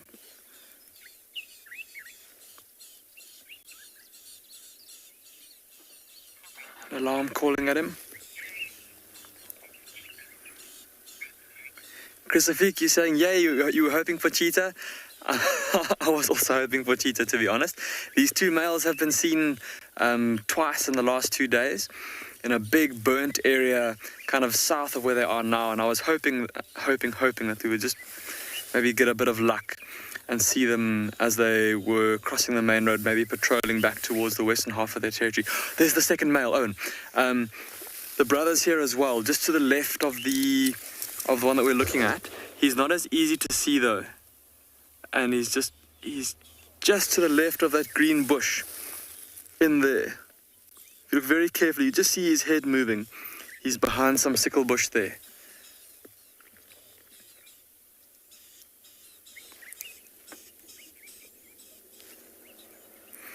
A pretty unusual place for cheetah to be, up on this like rocky hillside here. It's not exactly a place where I don't think I've ever seen cheetah here before on this particular little rocky area. Just thinking about it, obviously cheetah built for them being so well adapted to running at high speeds. Their legs are quite thin and their bodies are quite slender. And a slip off of a rock face, or if they had to try and run through this area, they could very easily injure their paw, injure their leg. And then very severely, if it was severe enough, it could impact on their ability to run, their ability to hunt, their ability to avoid predators, bigger predators. But I suppose what is good about this spot is that it does offer them quite a high vantage point from which to scan. And they can look way out into the plains off to our right, looking out for prey.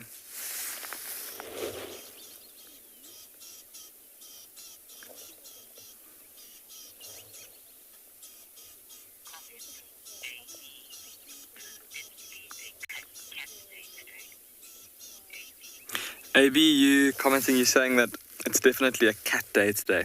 AB, I think Ali said that at the start of the show as well, and I think her prediction was correct, because yeah, it's been fantastic. Lots of lions and our cheetah as well. Super special. I did not manage to get a chance to look and see how full or empty the bellies of these cheetah were when we saw them at first. We've been trying to frantically find a position where we can actually see them from.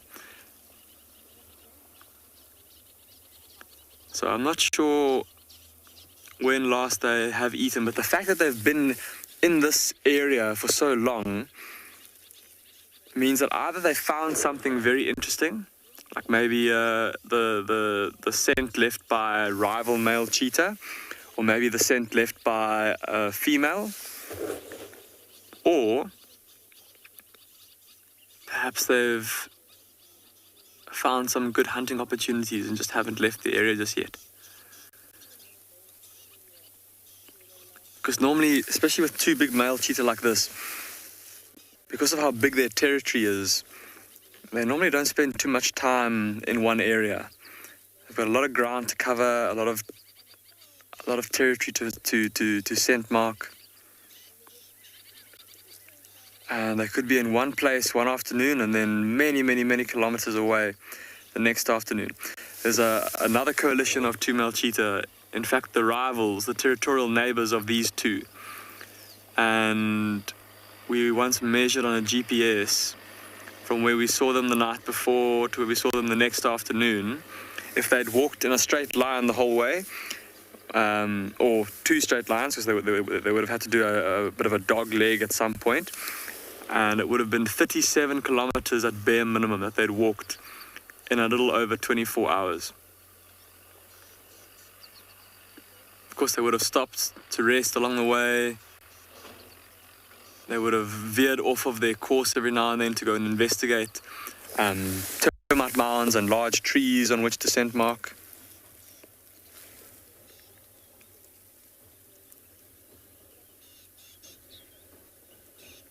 It's a serious distance to cover. It's a very long way to walk.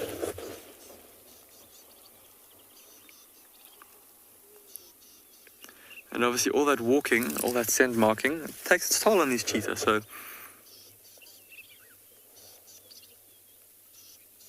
obviously a pretty high energy demand that they have. Two big strong males like this.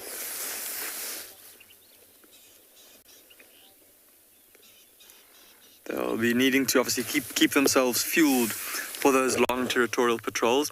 And this area we are, because of how rocky it is and the woodlands on the hillsides, it's a pretty good area for kudu to live in.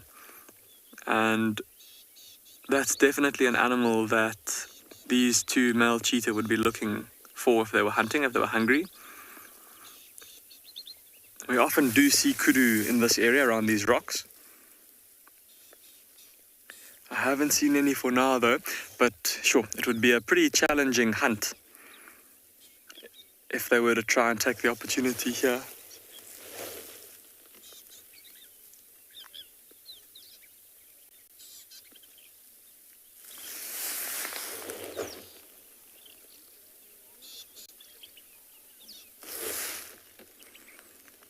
Just so beautiful, that male cheetah. Every time he looks at us, have a look at those eyes of his. Of course, now I say that he turns his head away from us. But when he looks back at us, look at those beautiful orange eyes of his.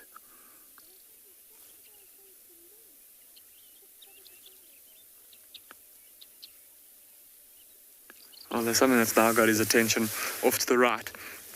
Like I was saying, where he's perched, he's got a beautiful view of a kind of a grassy hillside and a valley full of fever trees.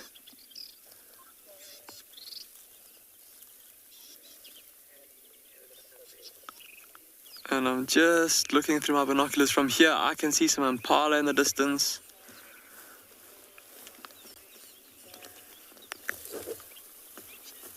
And I wonder if that isn't maybe what he saw.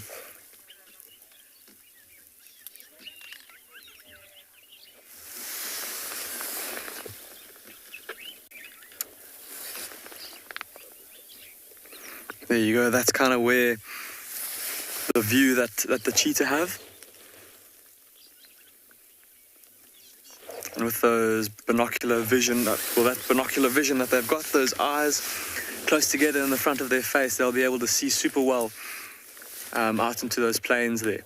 And even though that impala is super far, I don't even know if we'd be able to pick it up with the camera. I've got no doubt that if that impala were to move, that cheetah would be able to see it. We've watched before, in fact last year, some of you may remember, a mother cheetah with two cubs, where we watched her climb up onto a fallen marula tree and then basically scan across the plains, and from there we watched her body kind of like stiffen as she saw a herd of impala way in the distance. And we thought, no, surely there's no way that she could have seen those impala. But she proceeded to walk straight in their direction and then successfully hunt one. So I'm sure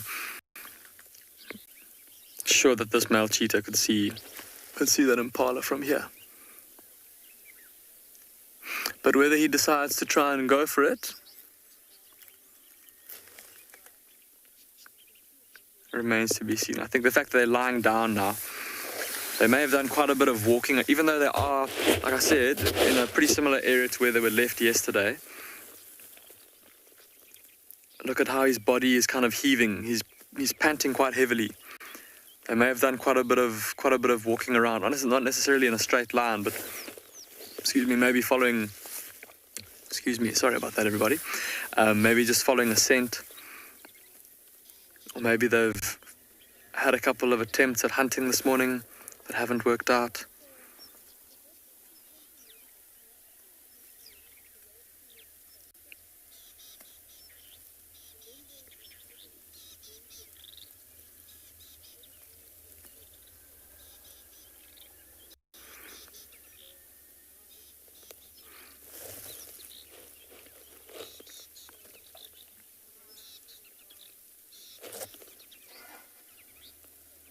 Amazing how that cheetah that's in that grass there, when it sits dead still, just super, super, super well camouflaged. And if it didn't move, you'd never know that it was there. But I think that Owen and I can try for a slightly better view of this cheetah for you. So we're going to try, and hopefully when you come back to us, we'll have a slightly less obscured view of that male on the right.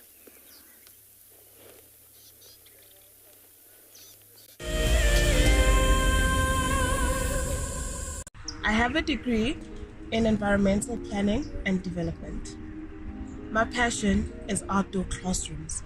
We are not only grooming the environmentalists of tomorrow, but tomorrow's leaders as well.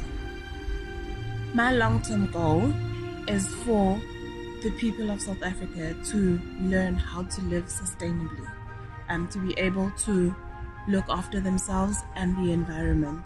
So I hope that through environmental education, we are able to get that message to the future generation of South Africa so that they start now and can continue that good practice in the future.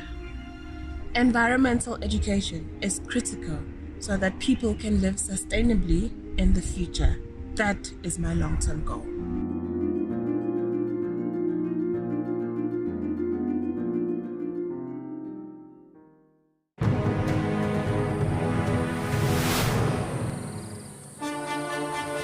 It's day one of the annual South African Guide of the Year competition, and our first foot into this competition this morning is all about tracks and signs. We're going to call you in one at a time. Just look at it, the information will be there. Our 5 guides have been tasked by the judges at figuring out who is what is who, and where they go in the bush. Either Franklin or guinea fowl, but because of the volume of other deposits in the area, we went with guinea fowl.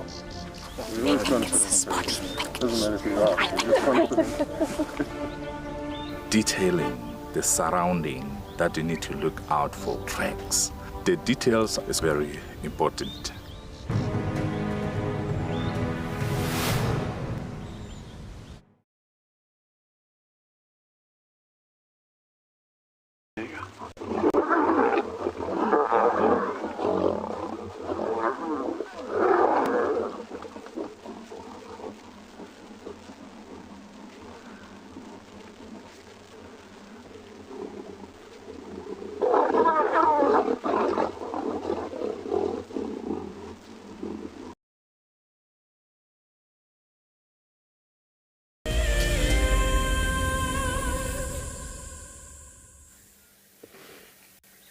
Yeah, so we bump into the Talamatis on the road here at Mvubu, but they just moved off. So let me try if I can reposition. We've been with them for a while now. It was quite nice. We walked quite past the car, and it was quite nice to see them up close. But now they also moved. I'm just going to check on that block there if I can get a better view. There's another vehicle on the sighting with us, so it is a bit a tight spot. I think they went into that little drainage line there. Let's go check in the drainage line. So we were making our way actually to a leopard sighting, but we bumped into them into the road. It was quite nice. And now they decided to start moving. They are at the back there, moving, just to show you. And then we'll try to reposition. We'll have to do a bit of off-roading.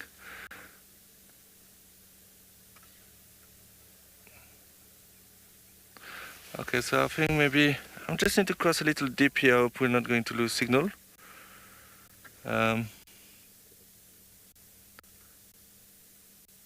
It's quite nice to see them rolling in the grass like that.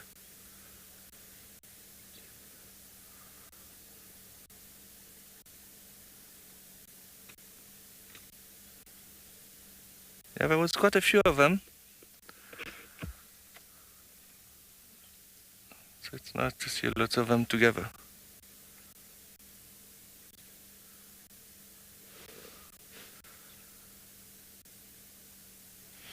It looked like they were interested in something. They were looking in that direction. Maybe you're asking how many years can a pride of lions last? Well, for the female it can be a long time. For the males, they will probably lose their pride when they got too old. So it all depends, definitely. So for the males, they generally, by the age of 10, they're getting a bit old and they might be pushed out of the pride if there's lots of competition with other males around. But yeah, I don't have an exact number, but the female will stay in the pride for a long time. Okay, maybe they're moving quite far now. I don't want to lose them also in that block. Maybe we'll try and follow that car that went off-road there.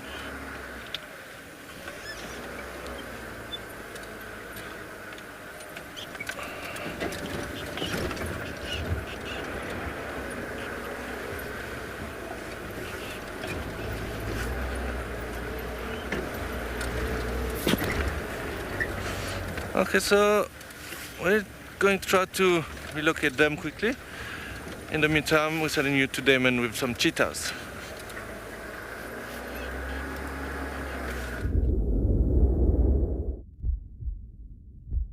We are still with our two cheetah here at andBeyond Phinda.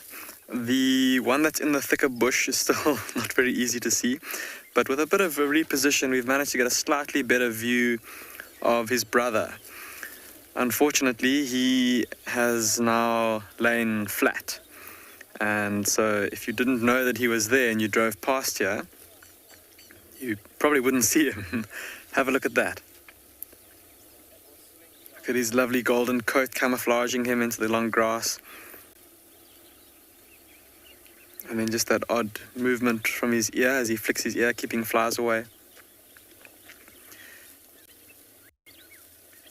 But because of how vigilant these cheetah will have to be, because of their place in the food chain, obviously being at risk or being attacked by things like lions and leopard, they're normally pretty vigilant when they rest. So I don't think it's going to be very long until he picks his head up again to kind of look around to make sure the coast is still clear.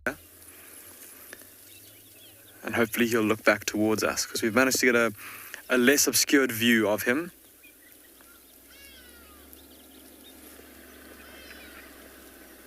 There we go, just as we'd hoped. Hopefully he looks this way as well. There we go. Look at those black marks that come down the front of his face, from his eye down to his mouth.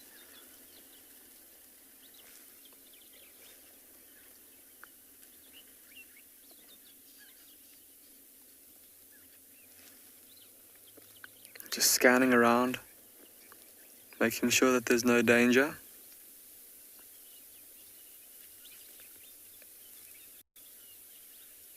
And interesting that he's facing kind of that way. He's kind of facing to the right and then ahead of us, and then his brother is kind of facing the opposite direction. Not easy to see, again, because he's behind the bushes, but he's kind of facing more towards us and to our left. It's almost like the two of them are like bookends facing back to back, keeping a good lookout all around themselves. And of course, for two male cheetah together, or a coalition of cheetah together, that kind of added protection of having your brother there to also help you keep a lookout or listen out for danger definitely helps in terms of avoiding other predators, but also finding food. We've just been discussing, as I said, these are the dominant males from kind of the south and the west of the reserve. And they're still pretty young, relatively young cheetah, and in that they're only about 4 years old. So technically they haven't even, well, hypothetically, haven't even reached their full size just yet. They should still have a bit of growing to do. Will other males just sat up a bit, Odie? They should still have a bit of growing to do, and they are already seriously imposing and physically like bulky, muscly cheetah. They've already, if I had to guess, I would say they're probably already bigger than any of the other males on the reserve. So they're seriously going to be a force to be reckoned with. I think even now already, I think if they were to come across any of the other coalitions, just in terms of their size, they would be able to outmuscle those other males. And in fact, one of the other coalitions the other day, one of the males from that coalition was discovered with quite a severe injury, where he'd been attacked by no doubt attacked by another coalition of male cheetah, where we could see his back legs had been pretty badly kind of bitten, and he'd been injured quite badly, like lots of scarring down his back legs, and they'd even gone for his genitals and attacked him there. But we've seen him since, and he seems to be doing okay. So he obviously got away with just a couple of injuries. And that's something that these young male cheetah, for those of you who've been following the show for a while, you'll know that these young male cheetah have not had it easy. They've had quite a tough upbringing, in that they themselves were orphaned when they were about 7 months old. Their mother was killed by lions, but they managed to survive just by a stroke of luck. They happened to be orphaned when the impala were all busy lambing, and so they managed to survive by catching little impala lambs. And along their path from then until now, as young male cheetah, they got attacked and pretty badly beaten up by bigger coalitions, or by coalitions of bigger male cheetah. And now look what they've turned into. They've turned into these great big hulking brutes that will no doubt do what was done to them if they come across another coalition of males. Sorry, Anna-Marie, you're saying what a treat to see some cheetah. Anna-Marie, I am super, super, super glad that we got to see them today. And I think for me especially, just speaking personally, these two cheetah have certainly got a firm place in my heart, just knowing their story, where they've come from and all that they've been through. And it's really good to see them looking so good and healthy and having beaten all the odds, and to now be in the position that they're in.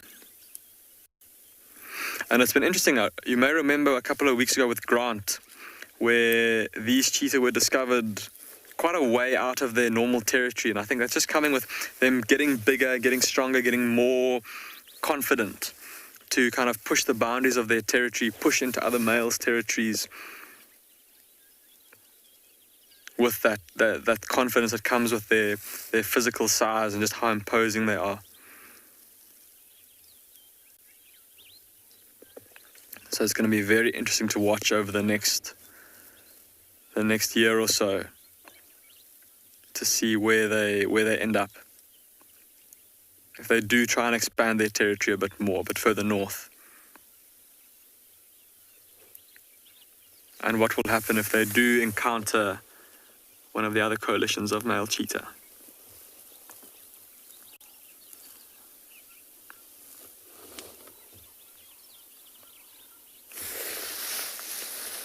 See that male on the right has repositioned himself ever so slightly. I mentioned there was quite a chilly morning this morning and quite a cold night last night. Even though there was, I'd said at the end of yesterday's drive that there was a bit of cloud cover overhead, so it might not be that cold. That cloud cover disappeared completely. And so last night was very, very, very cold. And I think just looking at where these cheetah are lying, see how they're lying kind of in the sunshine? Maybe after the cold of last night, they are just soaking up the sun for a bit to warm up a little before they continue with their day. They certainly haven't made it easy for us in terms of trying to see them. They're not far from us, everybody, but just the terrain is impossible. We cannot get the vehicle any nearer to them. But just looking at the hillside there, we might be able to get around the other side. And then I think we'll be able to see their faces a bit more. We'll be a bit above them, so we shouldn't have our view so obscured by bushes. So we're going to try for that. Hopefully when you come back to us, we'll have a nicer view for you.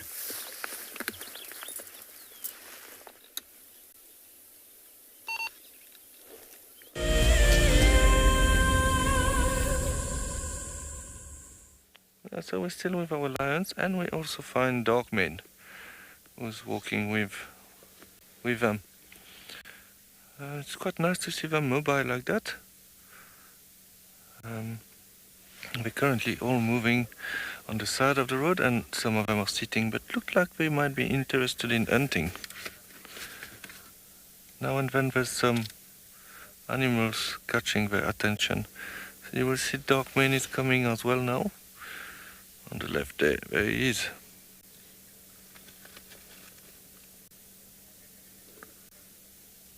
Oh, so nice to see them in the open area and mobile like that.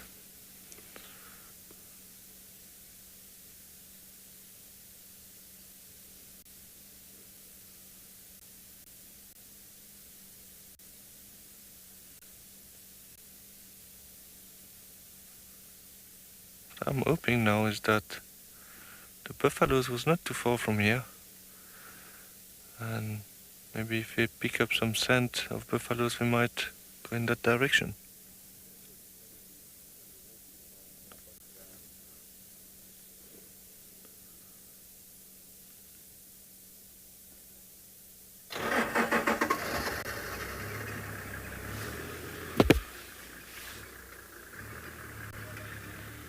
Sorry, there's a vehicle that's moving a bit forward.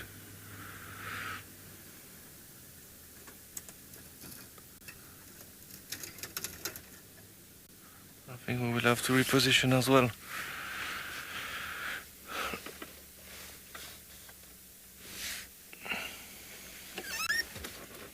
Yeah, let me just reposition a bit. They're still mobile on Central Road, which is very nice.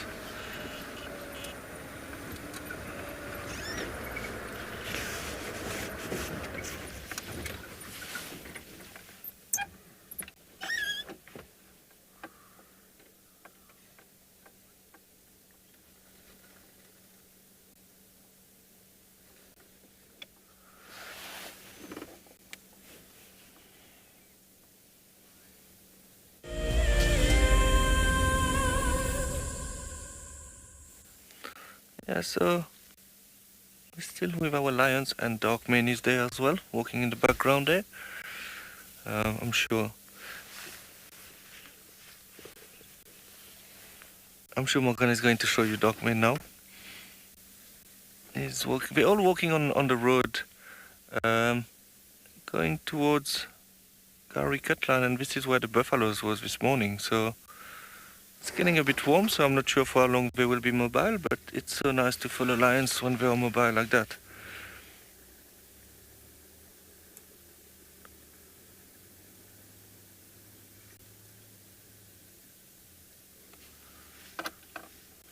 I think I will have to go a bit forward as well. It's always great to see so many lions together.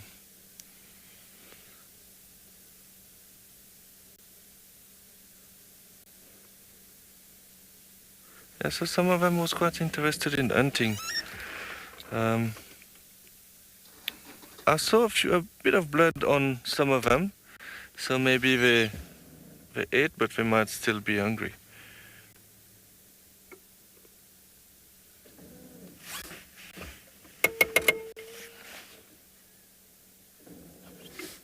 So yeah, just put the handbrake on. Yeah, they're walking quite far now.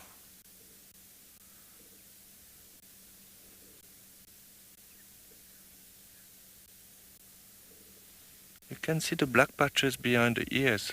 This is very important for them when they hunt. The reason why they can easily locate each other when they try to corner a prey.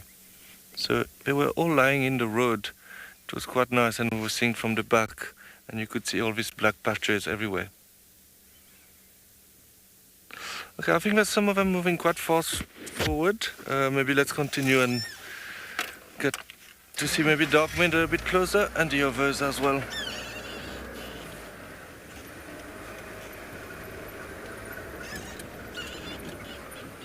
They all look quite wet though, with the rain.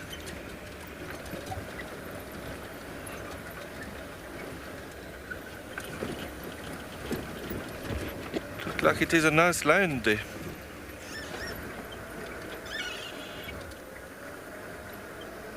Okay, so we're going to stay with them. In the meantime, we'll send you to JP in Pride Lands.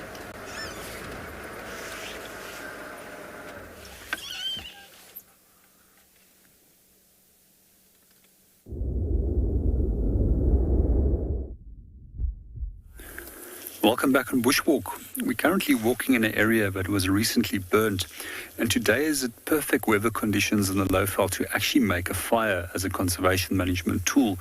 And often you have to burn areas to remove moribund plant material, especially after very high rainfall seasons. And the fire that you would like to use in a day like this is a cool fire. And if you have low temperature and high humidity and low wind speed, that's perfect to achieve that. This type of fire will only strip the grass layer and the dead plant material and not damage the trees. In some cases, you also would like to use an incredibly hot fire, and that's generally used for removing exotic plant species. Then you will use incredibly high temperature days with high wind speed and very low humidity. So what we have over here, we were discussing earlier, was leadwood. And here we can see the ash of that leadwood. And as we mentioned, you can actually use this for whitewashing buildings, but you can also, by mixing it with milk, but you can also use the ash as cleaning your teeth. It's very simple. All you do, simply put it over here onto your teeth, and then you can use it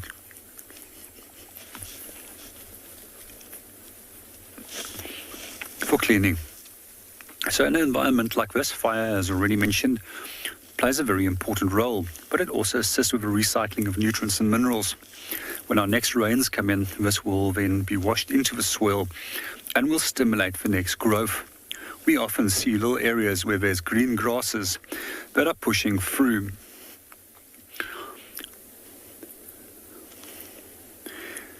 We're going to look a little bit further and see what else we can go and find in our little burnt area. And meanwhile, let's hand you over to Ali and see what she is up to.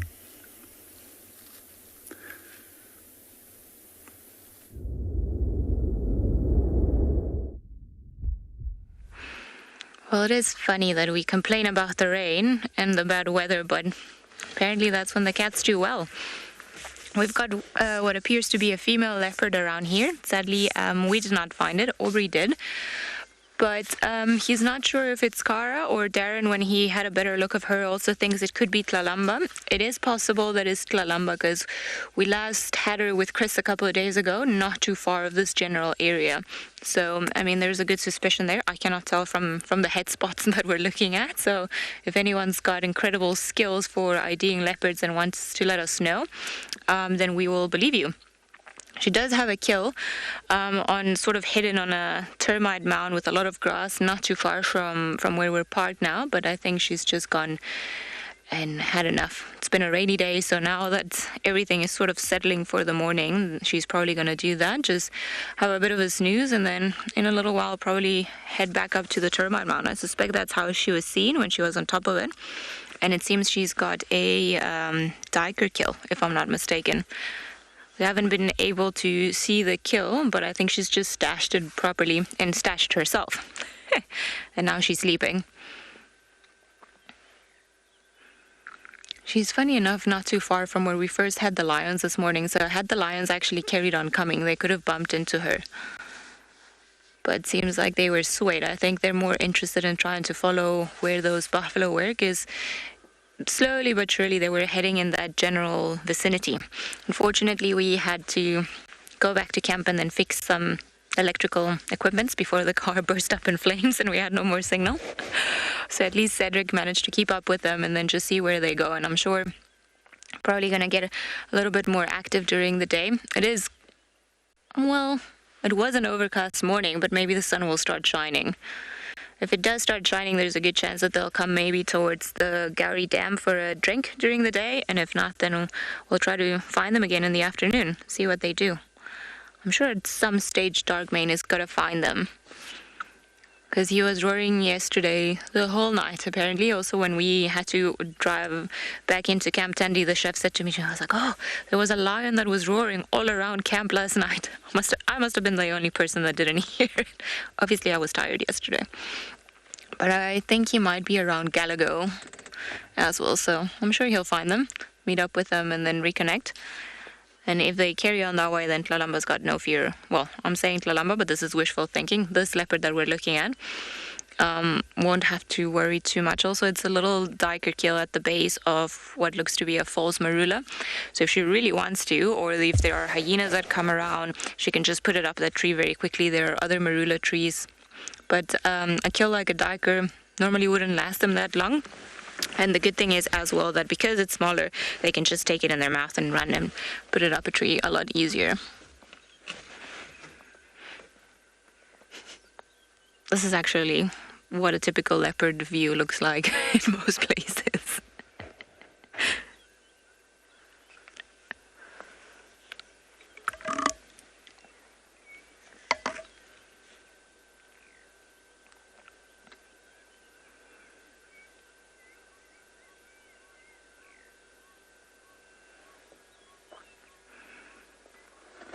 Sleepy cat. You would never be able to tell that there was a leopard around here if someone hadn't pointed it out to us.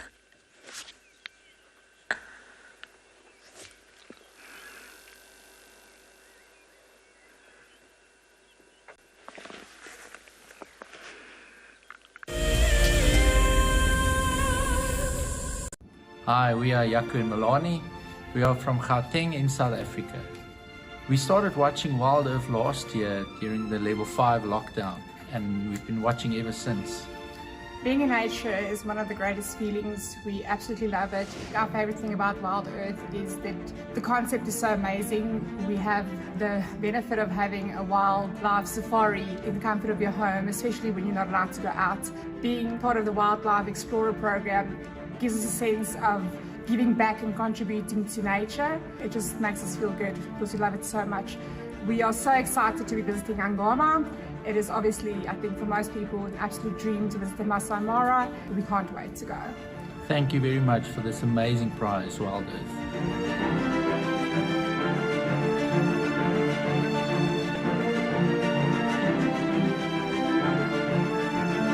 WildEarth Explorers. It's in your nature.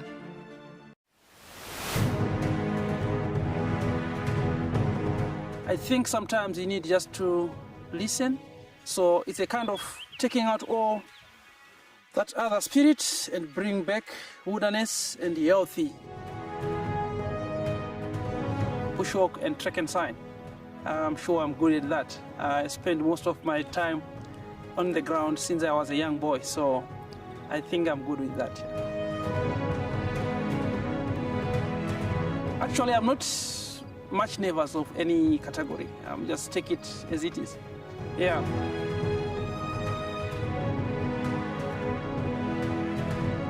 I'm not 100% sure on what the judges are looking at. So chances are 50-50 on my side. I'm not... Obviously, when you go for a competition, you say you win.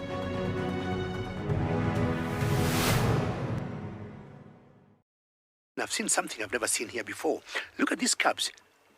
One is crossing the river. It's being washed away, unfortunately, but I'm sure the mother is going to save her. Look at that. How beautiful. Look at that. One crossing, two to go.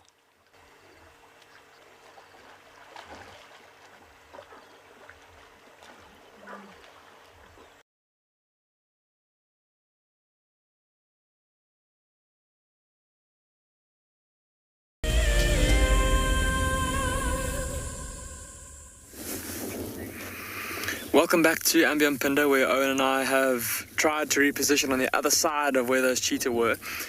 We have a slightly less obscured view. We're a little bit further away, but nice to look at this cheetah from a different angle.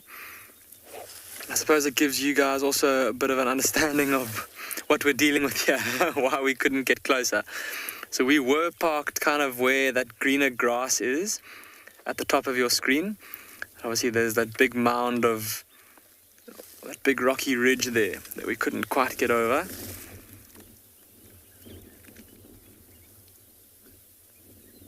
And this was the further right cheetah from earlier, the one that was less obscured by the bushes.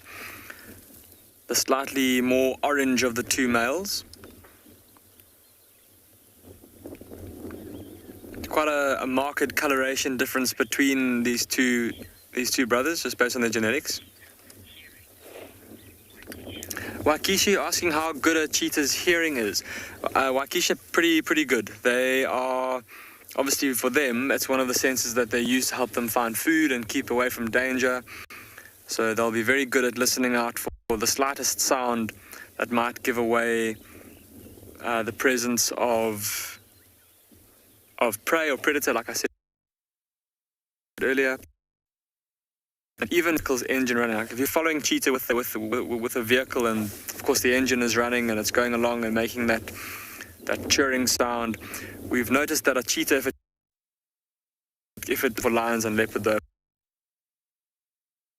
if they're walking through the grass, pinpoint engine and then respond to it.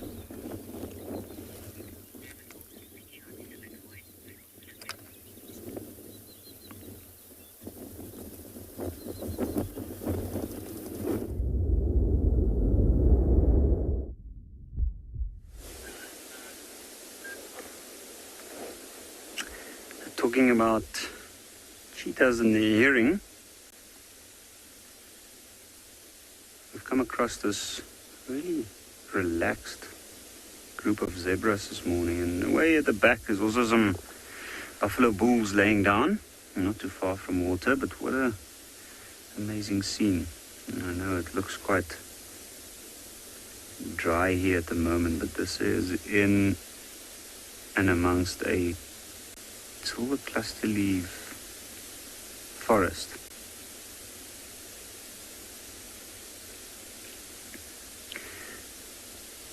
If we have a look at those zebra, we can see that they're not too bothered. Most of them actually have their head down at the same time. And just look at the ears moving, even while they're feeding on the ground. And imagine putting your face in long grass like that. These grasses are making quite a lot of noise, especially if you have to pluck it off with the teeth, like that zebra's doing there. You can see a combination of using the lips as well as the teeth. On the bottom incisors.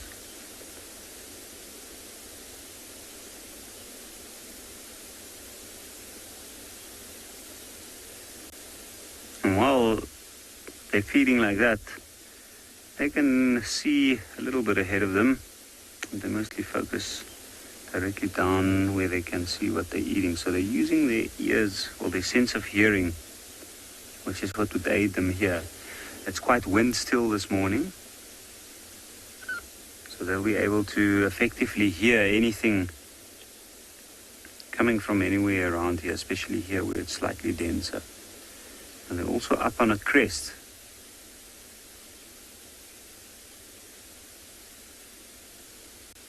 And being raised a little bit like this, it is a good spot to be listening out for any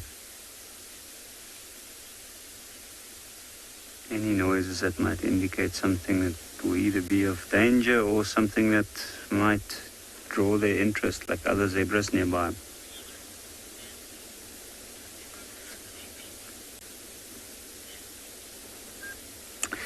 Nancy, do zebras have a mating season? They don't really have a mating season. Their births happen throughout the year. It depends on the group and when the group was formed. But they do, however, you do tend to see a incline in births, usually from around October, November onwards.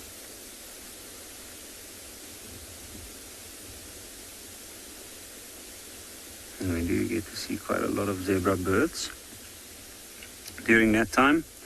But I've also seen zebra give birth during January, February, and then I've even recently seen some very, very small babies, only a couple of months old.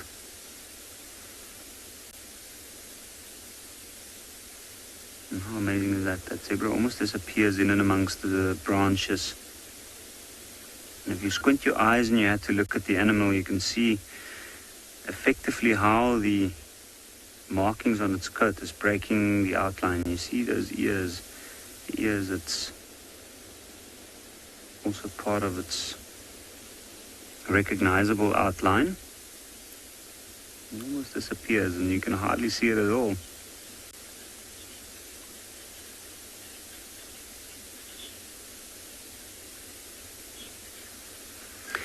While we have a look at the zebras busy feeding here, let's have a look at a clip about an upcoming expedition in the Masai Mara.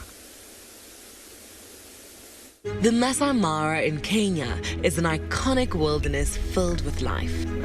Its inspirational beauty has captivated our hearts on WildEarth for many years. While this season of the world's greatest migration has been missed, WildEarth is preparing a spectacular comeback in 2022. For the first time ever, WildEarth will be running expeditions to Kenya's Masai Mara throughout the 2022 migration season.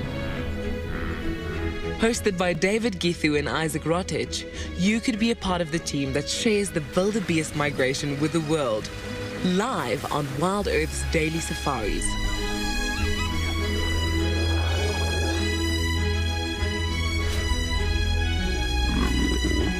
If you're interested, then head over to our website to find out more.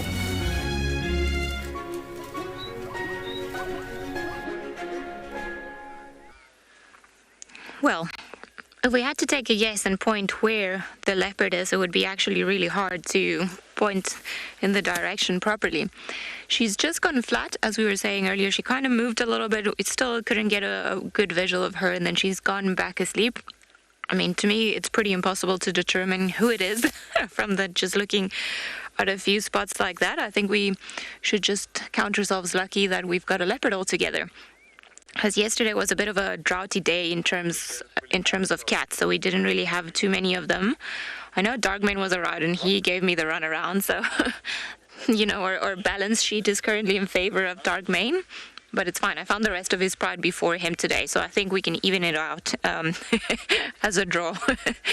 I think patience game for us is just to stay here and see if the leopard does decide to go back to her kill or if she's just going to sleep around there. It's a good thing that she hasn't left. I don't know how much of the kill there's left. I mean, it is a small antelope, a duiker, as I was saying earlier.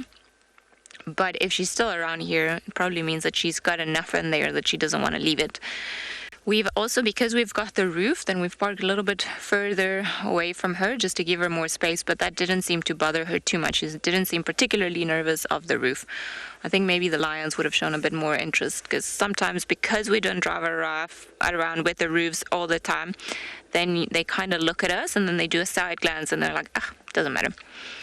We're going to sit tight with the leopard, see if maybe she decides to pop her head up, but let's head over to Cedric and see if the lions are any closer to the buffalo.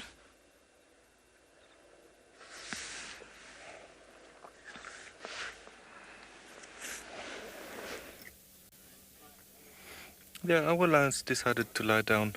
Some of them are still moving, but probably to look for shade. It's getting quite warm here. You can see the sun is out, which is quite nice for the view that we can get. The sun is kind of facing them, so it is quite beautiful.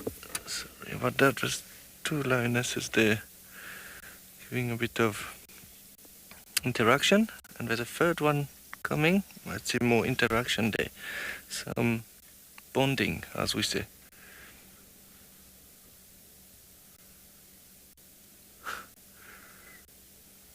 There. Not much bonding for now. No. There we go. Oh, that's nice.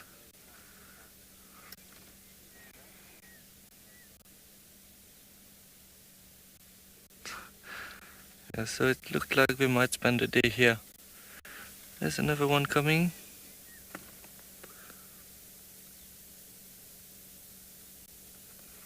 Sorry about that.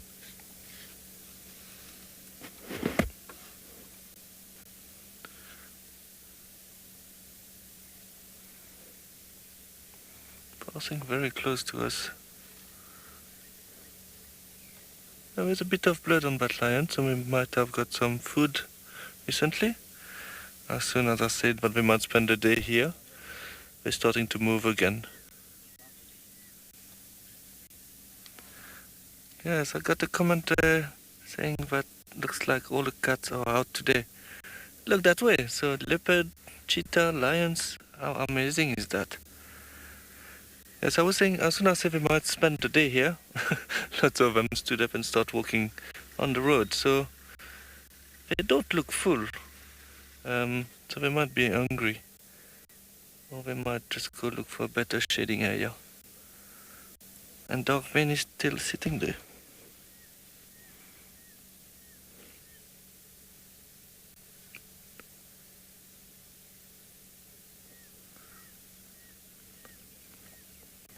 It's so nice to see them again.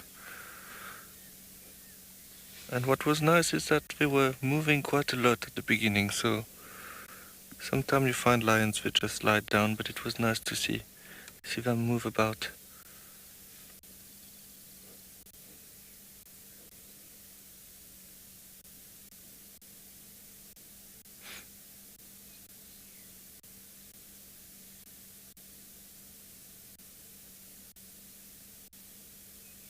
Dogmen generally don't do much, but he is a beautiful lion.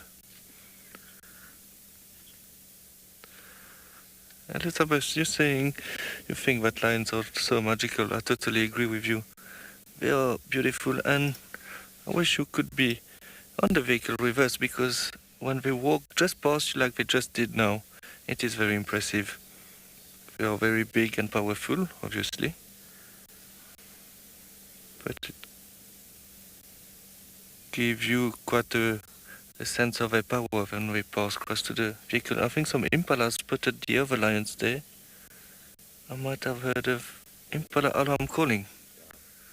This is why all of them are looking in that direction as well now. Can you hear again?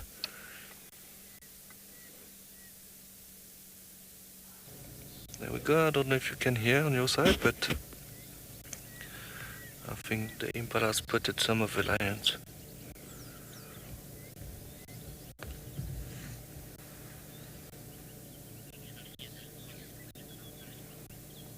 Yes, unfortunately it is a bit far, so you can't really hear it.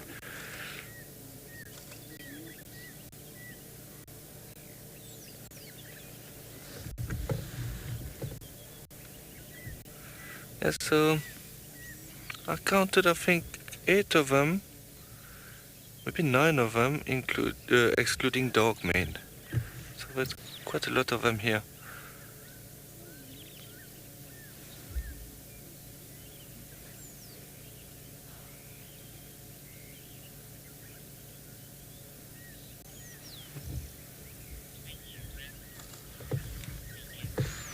Okay, so we'll see what they do.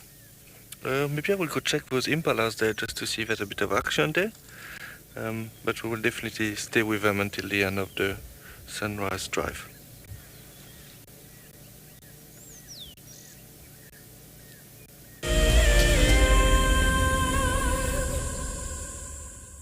Welcome back at Bushwalk. We're just busy viewing a tunnel that's been created by one of the baboon spiders. Some of you also might know them as tarantulas. So the name baboon spider, which we use in Southern Africa, comes from the fact that they've got hairy-like fingers and black little pads underneath the feet, just like a baboon. These are fairly primitive spiders. They're ground-dwelling spiders and don't make elaborate webs like their more highly evolved counterparts, which is known as araneomorphs. For example, golden orb-web spiders, which we often see in this area in the summer months. To come back to the baboon spiders, these little guys can range from a few centimeters in size up to 15 centimeters in size for some of the southern African species. However, one of the largest spiders that do occur in Africa is a king baboon spider, which comes forth in East Africa. Maybe you get lucky on your next trip to the Mara that you might actually see them there.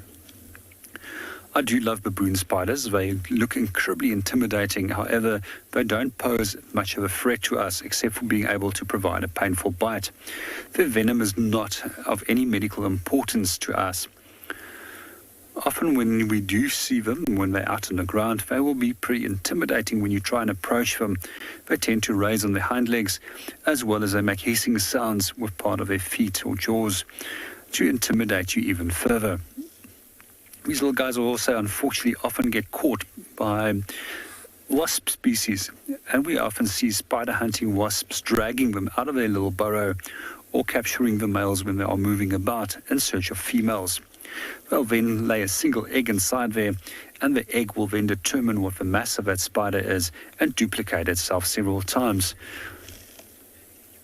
knowing that it's got a sufficient amount of food to produce a number of wasps inside the live host.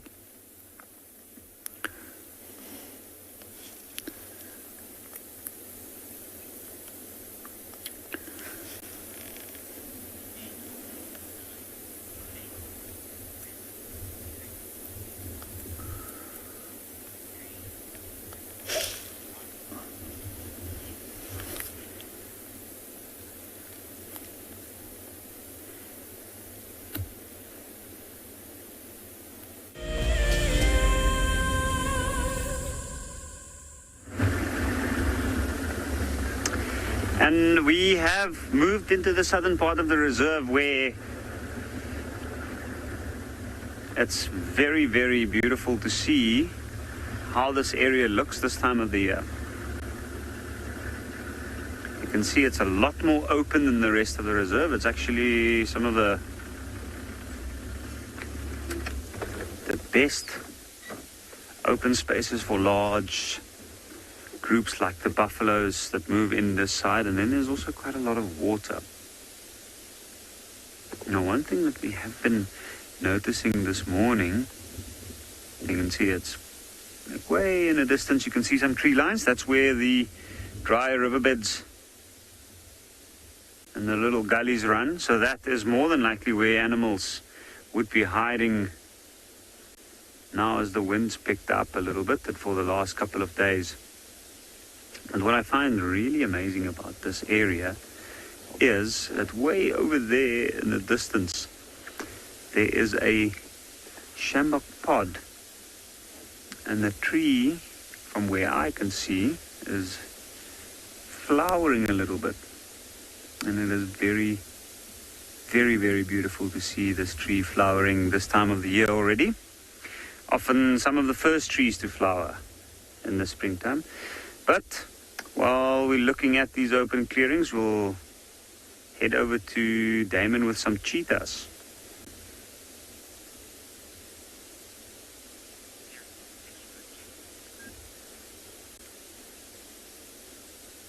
All right, so we have no cheetahs in these clearings, but at least it's a good area for it. And myself and Johan were just talking about it. Come the rains in a few months' time, I think this would be the prime spot to come and look for general game around here. Now, there's not a lot of tree cover here, and I guess that's why the animals have moved into the denser parts. But I think once we go down into the dip just up ahead, we might see a little bit more life. And while we do that, we'll head over to Ali with her leopardess.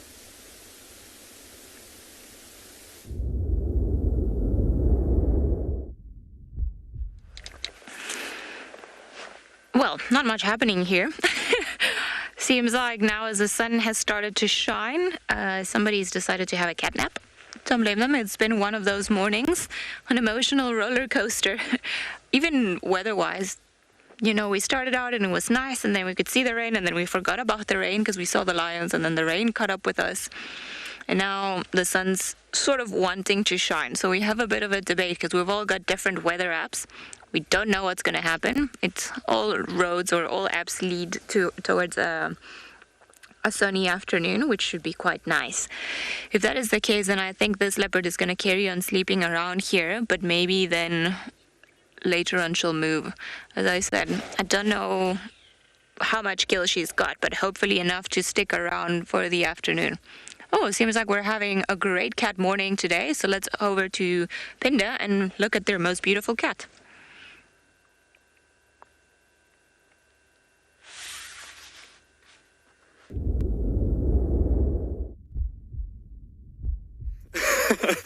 The cheetah have left the rocky section that they were lying in, and they've now settled down rather ironically next to a speed limit sign. We are on the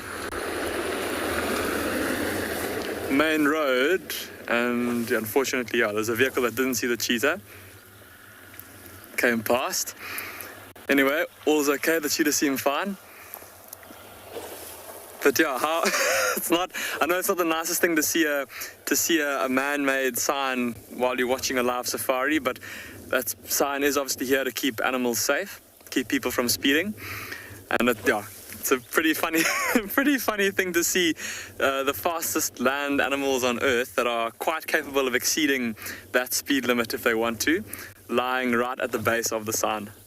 And so I hope that you've all got some screenshots. I think this is, it's quite a funny little picture there.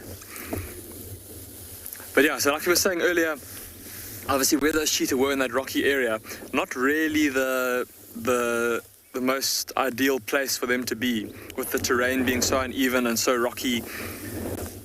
So I think as the wind has started to pick up, I don't know if you can hear how hard the wind is blowing in the background. Look at the bushes behind this male cheetah, how they're rustling from side to side. It's gotten pretty windy here, and I think those two cheetah felt just a little bit unsafe in that very rocky area where they were. So they've moved down out of the rocks and onto the hillside, where it's a bit more open and they're able to see a bit better around them. Keep a lookout for danger.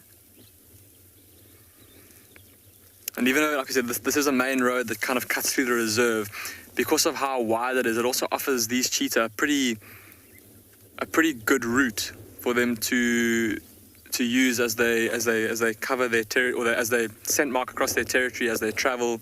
It's nice and wide. They're able to see on both sides of the road pretty easily as they walk.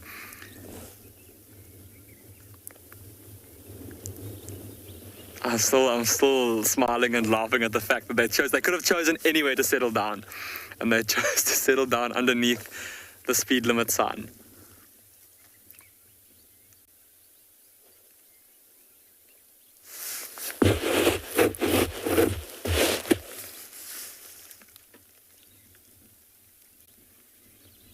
And again, look at how they're kind of both looking in different directions. One looking up towards the hill, one looking down the road. Keeping a good lookout for any signs of danger. Like I said earlier, they've been in this part of the reserve for quite some time, and this is relatively far north and east for them in terms of where it's. And we've currently their territorial neighbors. The coalition of males, like we were saying, where the one got pretty badly injured in a fight the other day. They've just been seen deep in the heart of the territory of these two males.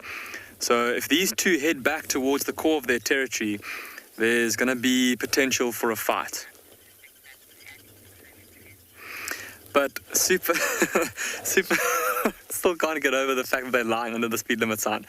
Nice to see them having come out of the rocks. And nice for us to have been able to get you a better view. Let's send you back across to Ali. Apparently her leopardess is on the move.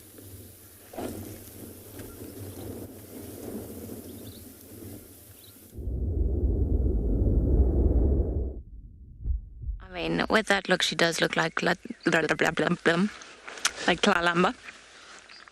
If I am mistaken, please, James Richard, feel free to call me out and tell me. It is a very sleepy cat, whoever she is.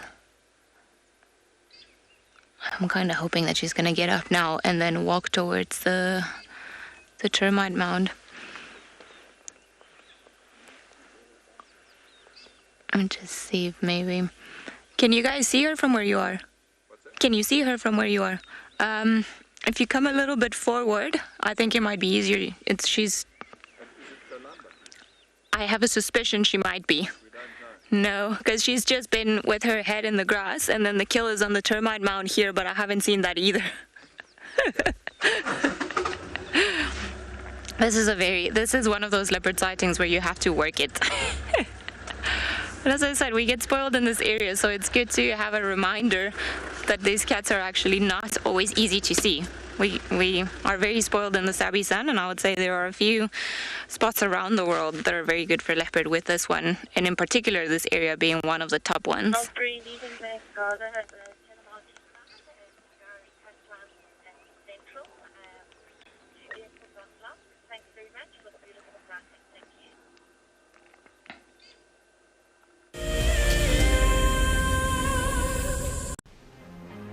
Calling all Wild Earth explorers, we have a new and frankly awesome travel prize for you to win. andBeyond Phinda Private Game Reserve encompasses an impressive 28,000 hectares of protected wildlife land in KwaZulu-Natal, South Africa. As you have seen on WildEarth, andBeyond Phinda showcases one of the continent's finest game viewing experiences, and is well known for close-up sightings of the elegant yet elusive cheetah, as well as the rare black rhino. Sign up to be a Wild Earth explorer before the 16th of September, and you and a friend could be heading to the magnificent Phinda Mountain Lodge, where you will spend 3 nights escaping the real world at this ultimate safari location. Wild Earth explorers, it's in your nature. And I turned to Sean and I saw that she had this panicked look on her face. Either she was afraid that something had happened, or she was afraid that she was going to miss out on something. But instead of her missing out on those lions, we drove up next to them and I switched off the car so that she could hear what was going on. Now, these lions had killed a kudu, and she could hear these 2 cubs, both 8 months old at the time, busy pushing and shoving each other out the way to get to the best parts of the meat. And the mom was lying just to the side in the shade. Now, I'd known that before losing her sight, Sean probably knew what a lion looked like. But I really wanted her to know what this lion looked like. So for the first time in my guiding career, I started to describe to someone what a lion looked like. And I found that, I started to notice things in that lion that I'd never seen before.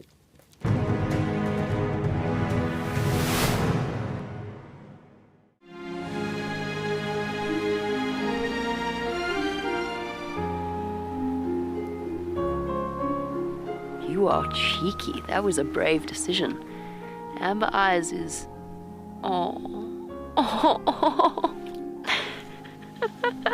That is so magic.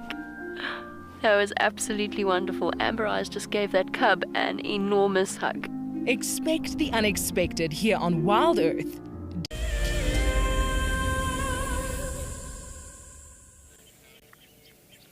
What a beautiful lion, dark maned. It's always very nice to see him with his head up. Most of our lions left us, so there's only dark mane and a young male around us. The others walked into the block toward the riverbed, which is quite close to us. But at least these 2 was kind enough to stay with us. What a very nice morning.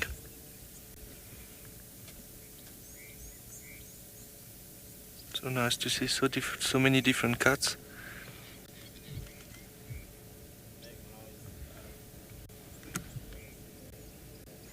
But also some elephant was nice as well. I'm very happy I saw the Talamatis again, and Dogman.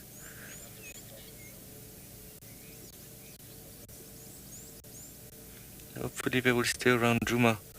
I'm pretty sure we're going in quite the same direction of the buffaloes. Okay, so we'll wait here and see what we do. In the meantime, we'll send you to Ali with the leopardess.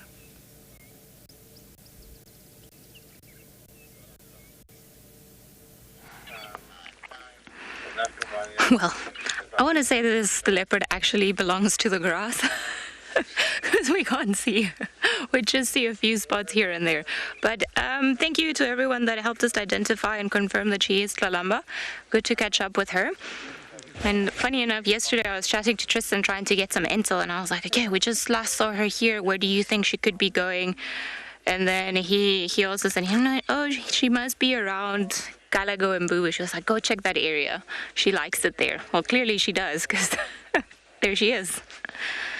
So hopefully she'll be here this afternoon. It would be quite nice if we had the lions on the one side and then the leopard on the other side. Couldn't really ask for more. And then if we get Phinda with the cheetahs in there, and then maybe we'll get Ngala with wild dogs, then we're done. What else do we need? It's pretty much all we could hope for an afternoon safari. Now watch, I've just jinxed all of us, it'll be nothing. No. Hopefully not, I joke. Yeah, I think she's done for the day. Maybe she actually hunted this duiker in the morning, and I think she's pretty much done. Alrighty, from a beautiful cat to the next. Let's head over to Phinda.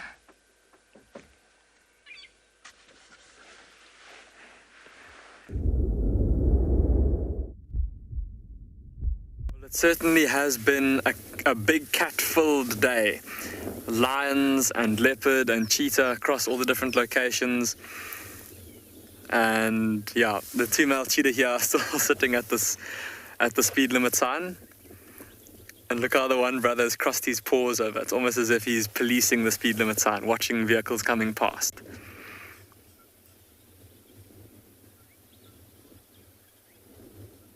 Gloating. You cars have to keep to the speed limit, we don't have to.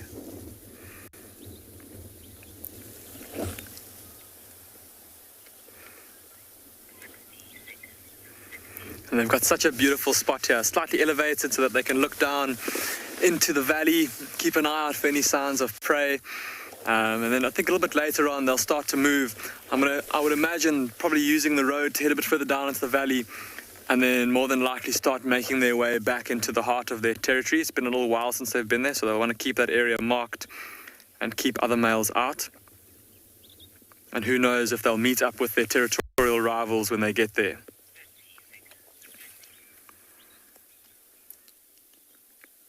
But it's been a lovely morning here at andBeyond Phinda. It's warmed up a little bit, even though the wind has picked up. And we've had a super awesome morning with lions and cheetah. We hope that you've all enjoyed the drive as much as we have. And we look forward to welcoming you all back onto the vehicle for the sunset safari this afternoon.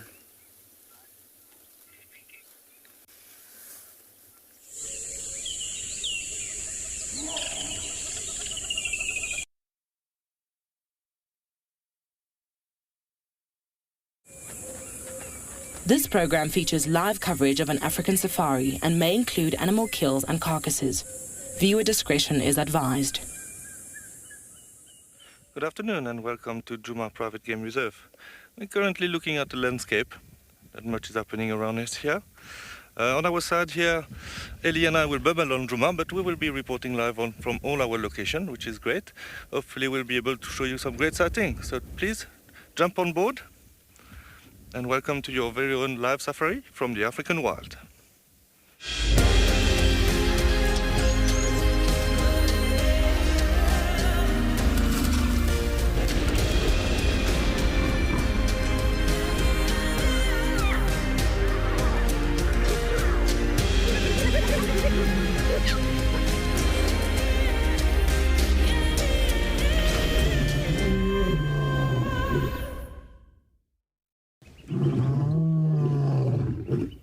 so we're still sitting here at Djuma, looking at the landscape. It is cloudy this afternoon, but it is a nice cool weather, so that can be nice for today.